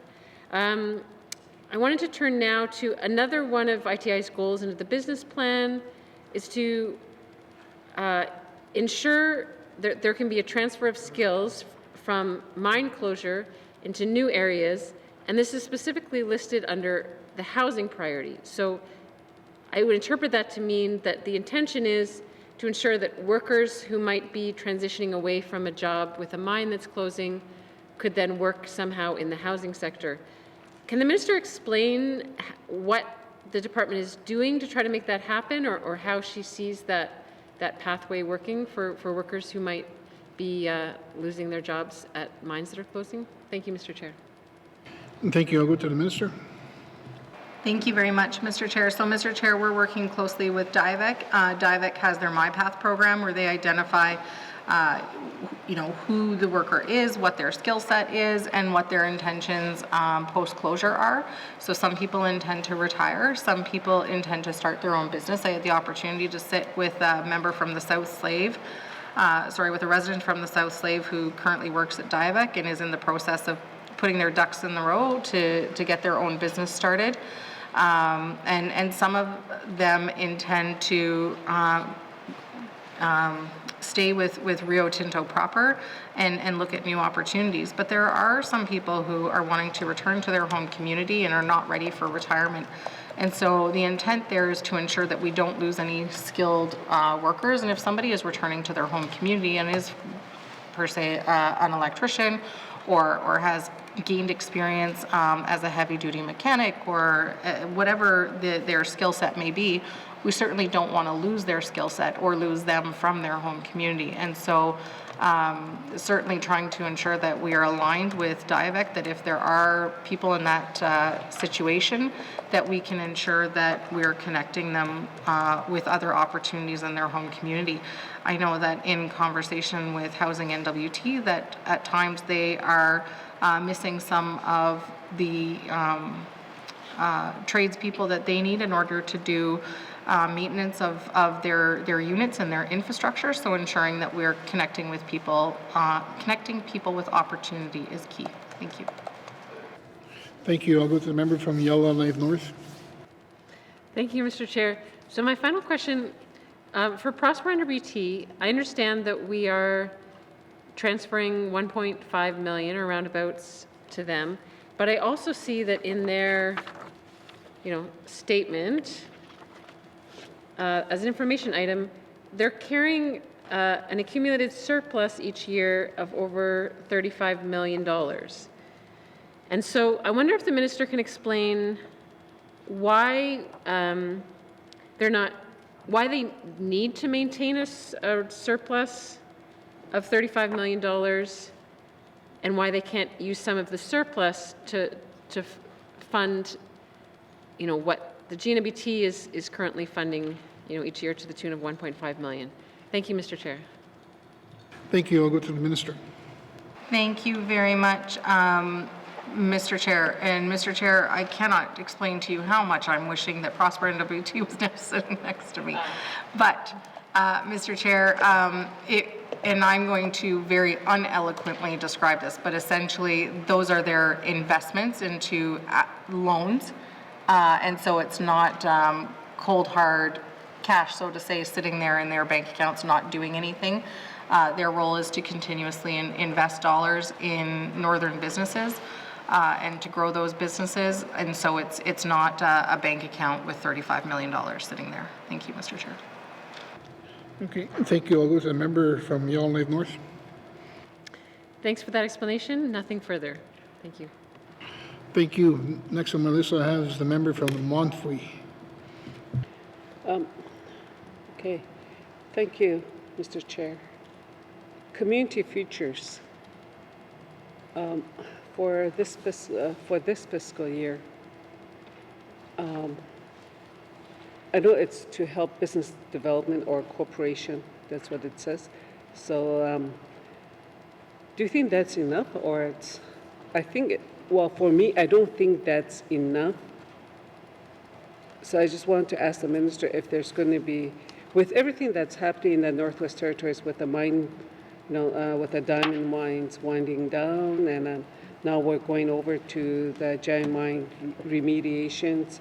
So I know there's going to be a lot of those activities happening, and I'm sure there's other development corporation, they might want to, for their own businesses, might want to pursue that, but this Community Futures program that I see here in the budget, it's not enough. I don't think it's enough. So is there going to be an increase in this budget? Thank you. I'll go to the minister. Thank you very much, Mr. Chair. So, Mr. Chair, we've got the SEED funding program, which is a grant program and affords grants to people who are looking to invest in business ventures through ITI. We also have Community Futures. Now, Community Futures is a loan type program. And then outside of ITI in Prosper NWT, which is now arm's length, we also have a loan type program there. And they also do have some grants, like for example, their digital investment piece is through grants. So there isn't an intent in this budget to increase the amount going to Community Futures, but all that to say there are different options depending on what people are looking to do. And then the other piece that I think is really crucial here is we are in the middle of doing a review of our Community Futures program, because as I laid out, there are different programs and there are some programs that have overlap, and then my concern is potentially gaps in some spaces, and as far as not just the funding that's provided, but also the supports that are provided. So we're doing a review of our Community Futures program, and that will give us also some recommendations as to how to improve the program, like the member is speaking to. Thank you. I'll go to the member from Monthly. Okay, thank you. If the minister can elaborate Sustainable Canadian Agricultural Partnership, if she can elaborate a little bit on that. Thank you. Thank you. I'll go to the minister. Thank you very much, Mr. Chair. So that's the SCAP funding is agriculture funding. It was afforded to ITI by the federal government, and that funding is for different agriculture projects across the territory on an application based. It is very well tapped into. I believe by October it was already 76% allocated for the year, so it is a very popular program in the territory. And some people end up using it for equipment. Some people, I believe, use it for mentorship opportunity or training rather. And so it has a fairly diverse range of what people can use it for. It's also been used for community gardens as well. Thank you. Thank you. I'll go to the member from Monthly. Okay, thank you. Yes, that's about it for this section. Thank you. Okay, thank you. Is there any further questions from members? Okay, seeing no further questions, please turn to page 238. Industry, Tourism and Investment, Economic Diversification and Business Support Operation Expenditure Summary, 2025-2026. Main estimates, $20,435,000. Does committee agree? Okay, thank you. Committee will take a 5-minute break. We will continue on.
Okay, committee, we'll continue on.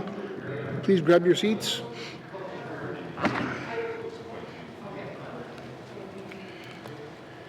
Thank you. Moving on to minerals and petroleum resources. Order. Hear from the boss. Thank you. Moving on to minerals and petroleum resources, beginning on page 243, with information items on page 246. Are there any questions? No further questions. Please turn to page 244. Industry, tourism and investment, minerals and petroleum resources operational expenditure summary, 2025-2026 main estimates, $16,751,000. Does committee agree? Thank you. Moving on to tourism and parks and beginning on page 247 with information items on page 251. Are there any questions? No further questions. Please turn to page 248. Industry, tourism and investment, tourism and parks, operation expenditure summary, 2025-2026. I'm sorry. Ms. Reed, okay. Did she have a hand? Okay, I'm sorry. I didn't see your hand. Do you have questions going back to parks on page 251? I was just on a roll. We're good? Okay. Go to the member from Graceleaf. Thank you, Mr. Chair. I'm so sorry. And I thought I was from Frame Lake for a second.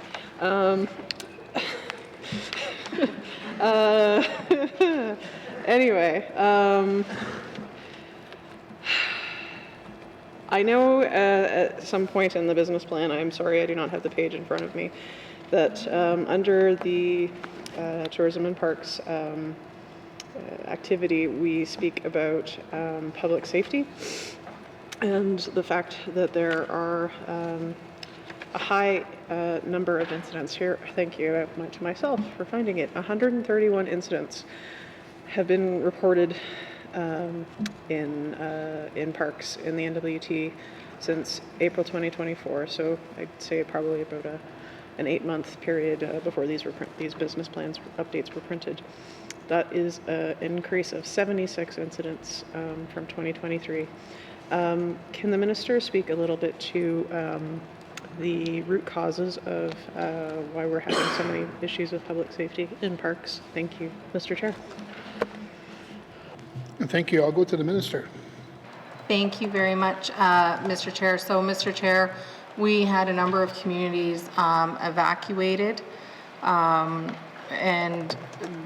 our parks ended up being used as evacuation spots, and ended up seeing a significant increase in incidents in our parks in the territory.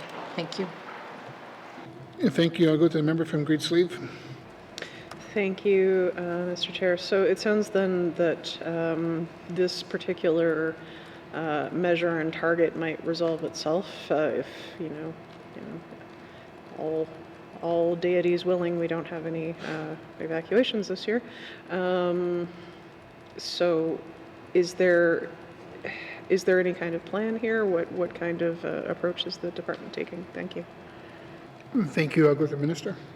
Thank you very much, Mr. Chair. So what was done was we worked with communities to hire security for the parks in order to further support park users that were there because of evacuation. So we will continue working with MACA and with Indigenous governments should the need arise. Thank you. Okay. Thank you. I'll go to the member from Graceleaf. Thank you, Mr. Chair. And just generally speaking, in the Yellowknife area, there are lots of folks throughout all of the Yellowknife ridings who use Fred Henne, use parks along the Ingram Trail. Is there a notable increase of incidents outside of evacuation? Thank you, Mr. Chair. Well, thank you. I'll go to the minister. No, Mr. Chair. Okay, thank you. I'll go to the member from Great Slave. Thank you, Mr. Chair. That's really good to hear, and I appreciate that. I just know that when I was young and when the minister was young, I'm sure we both did quite a bunch of partying at the wonderful territorial parks. So, even though she might not want me to talk about that, but you know, making sure everybody is safe and enjoying those spaces is really important to me and our residents. So, thanks for that. I'll leave it there. Thank you. Any other members that have questions? Oh, member from the Decho. On parks, thank you, Mr. Chair. How is the department better promoting its parks for residents outside of the Northwest Territories? Thank you. Thank you. I'll go to the minister. Thank you very much, Mr. Chair. We have an excellent relationship with Tourism NWT, who does wonderful work. We also have, and I should toot their horn a little bit. They've done a tremendous amount of work promoting even on things like Good Morning America. And as soon as they have done that work, we've seen access to our tourism operators shoot through the roof, and some of those people, of course, are using our parks. We also have a tremendous amount of marketing on social media. We also have information in visitor centers in other jurisdictions. And a great way to also promote it is to ensure that people are having a great experience when they travel to the territory and they tell their friends. Thank you.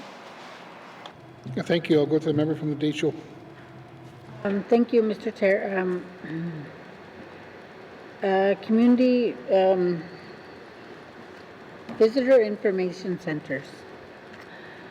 Are communities encouraged to open those up, or do they just make the request themselves to ITI to get a visitor information center in their communities? Thank you. Thank you. I'll go to the minister. Thank you very much, Mr. Chair. Mr. Chair, it's certainly up to the community, and we're always happy to lend some suggestions and some expertise from our staff, and we can certainly support through a contribution agreement, but ultimately it is up to the community. Thank you. Thank you. I'll go to the member from the Decho. So it's up to the community. Is that through the Hamlet office or the IG, or who makes the request from the at the community level? Thank you. Thank you, Minister. Thank you so much, Mr. Chair. Mr. Chair, I would say that it could be different from different communities, but certainly you would want to ensure that the community is aligned in that request and ultimately working together, because then you have certainly a better product at the end of the day if you have community support for it. Thank you. Thank you. I'll go to the member from the Decho. If one were to open in, let's say, the Decho, going between Enterprise and Fort Providence, somewhere in between there, what support is provided to open up a visitor information center? Thank you. Thank you. I'll go to the minister. Thank you so much, Mr. Chair. So, Mr. Chair, we can certainly help in the form of a business plan to ensure that all options are considered and that there's a robust plan that goes with it. I know that in the members area there is incredible areas to go and visit. There's incredible artists. I know when I am in the region and I get to see some earrings and stuff, I always wish I could buy them all, and so I think something like that would be incredibly successful. And so I would certainly say that having a conversation with the regional office, and there can be conversations about stacking funding, say with Canmore, and certainly the region has the traffic along the road, so I think there's some great opportunities for some business ventures over there. Thank you. Thank you. I'll go to the member from Decho. Thank you, Mr. Chair. That's it for me. I just wanted to make sure that if we could get one maybe around Big Rivers or somewhere along the way where local artisans too can display their stuff and people can get information about the good things that are happening at that show. Thank you. Okay, thank you. Is there any further questions from members on this one? Seeing none, no further questions, please turn to page 248, Industry, Tourism and Investment, Tourism and Parks Operational Expenditure Summary, 2025-2026 main estimates, $18,575,000. Does the committee agree? Thank you. There are additional information items on page 252 to 256. Are there any questions? Seeing none, thank you, members. Please return to the department summary found on page 229 and revenue summary information items on page 230. Are there any questions? Yellowknife North, member. Thank you, Mr. Chair. You have to be really quick. Okay, so I see in the revenue summary under minerals, oil, and gas royalties, last year we ended up getting 1.6 million, and this coming year we're expecting 1.7 million. But then I look at how much we're spending under minerals and petroleum resources on diamonds, royalties, and financial analysis, and that's 4.3 million. I do understand from ITI's previous information that we have a diamond valuator contract to valuate the diamonds that has been increasing this year, and we're up to $2.7 million just for the valuator contract this year. Can the minister explain how it makes financial sense to spend $2.7 million to evaluate diamonds that we're only getting $1.7 million on royalties from?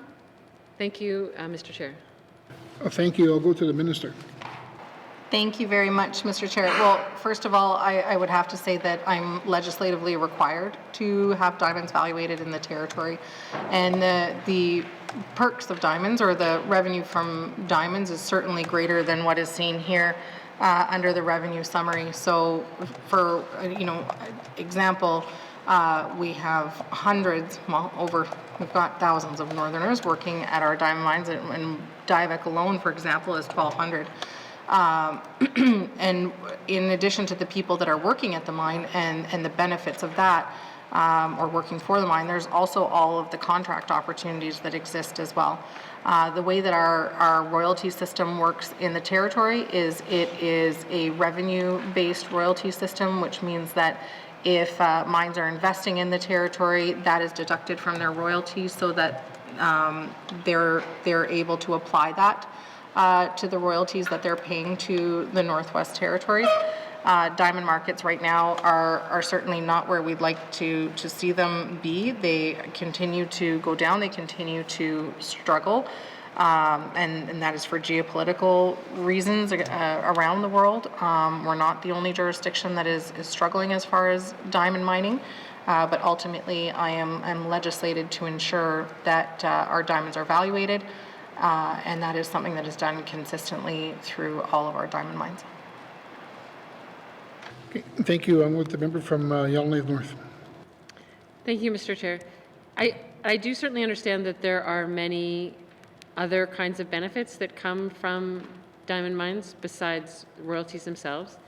I wonder if the contrast in the numbers is quite stark, though, in terms of the amount of money required apparently to, verify or evaluate something versus the royalties coming from that product.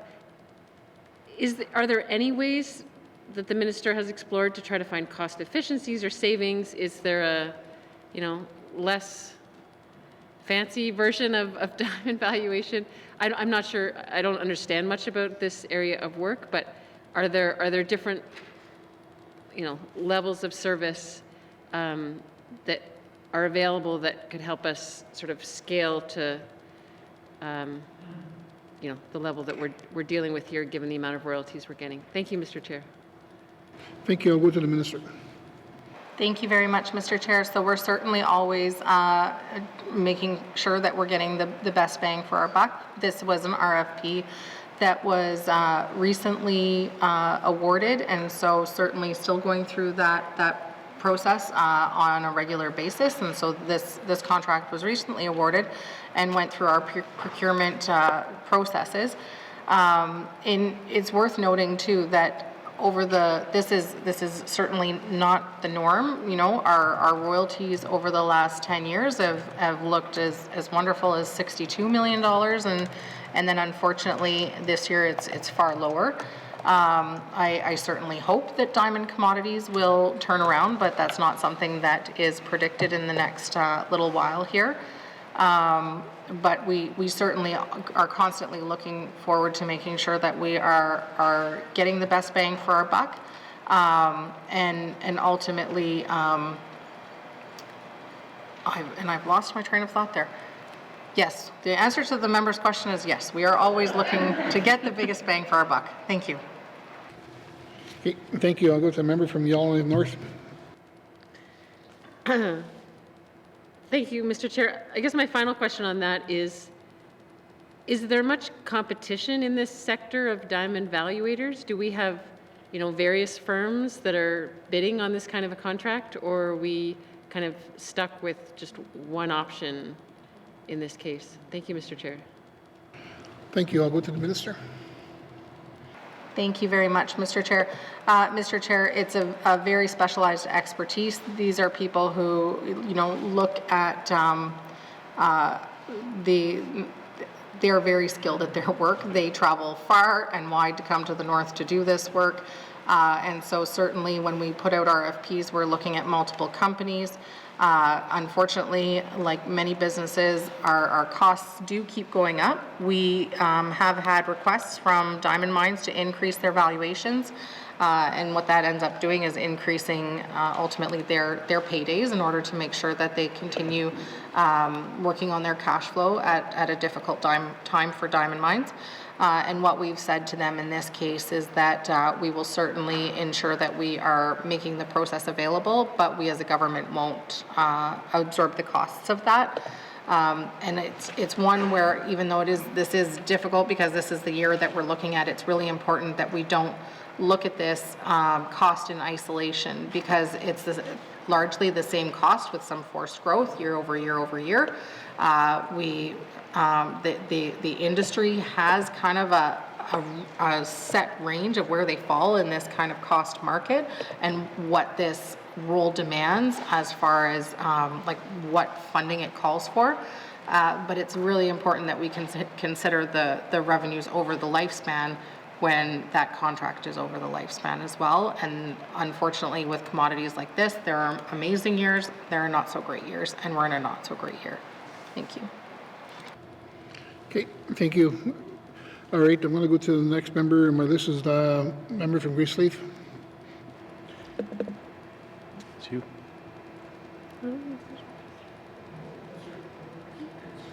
My apologies. Okay, there's no further questions. Seeing none. Seeing no further questions, committee, I will now call the departmental summary, industry, tourism, investment, operational expenditure, total department 2024-2026, main estimate $66,004,000. Does committee agree? Thank you, Minister, and thank you to the witnesses for appearing before us. Sergeant Arms, please escort the witnesses from the chambers. Committee, what is the wish of the committee from a member from the Nunavut-Bootleek? Thank you, Mr. Chair. Mr. Chair, I move the chair rise and report progress. Thank you. The motion is in order. The motion is non-debatable. All those in favor? All those opposed? Thank you. Motion carried. I will now rise and report progress. Thank you.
a ghost of Christmas past. Member from Tune-a-Day-Willity. Mr. Speaker, your committee has been considering table documents 275-20, brackets 1. And Mr. Speaker, I move that the report of the committee of the whole will be concurred with. Thank you, Mr. Speaker. Thank you, member from Tune-a-Day-Willity. I have a seconder. I'm going to pick on my friend from Hay River South today. All those in favor? Opposed? Abstentions? None. Motion carried. Reports Committee of the Whole, reports Committee of the Whole. Orders of the day, Mr. Clerk. Thank you, Mr. Speaker. The Standing Committee on Accountability and Oversight will meet at Rise of House. Orders of the day for Tuesday, March 11th, 2025 at 1:30 p.m. Prayer or reflection, minister statements, member statements, recognition of visitors in the gallery, reports of committee on the review of bills, reports of standing and special committees, returns to oral questions, oral question 530-20 bracket 1, oral question 607-20 bracket 1, acknowledgements, oral questions, written questions, return to written questions, written question 14-20 bracket 1, replies to commissioner's address, petitions, tabling of documents, notices of motion, motions, notices of motions for first reading of bills, first reading of bills, Bill 22, second reading of bills, consideration in committee of the whole of bills and other matters, table document 275-20 bracket 1, report of committee of the whole, third reading of bills, orders of the day. Thank you, Mr. Speaker.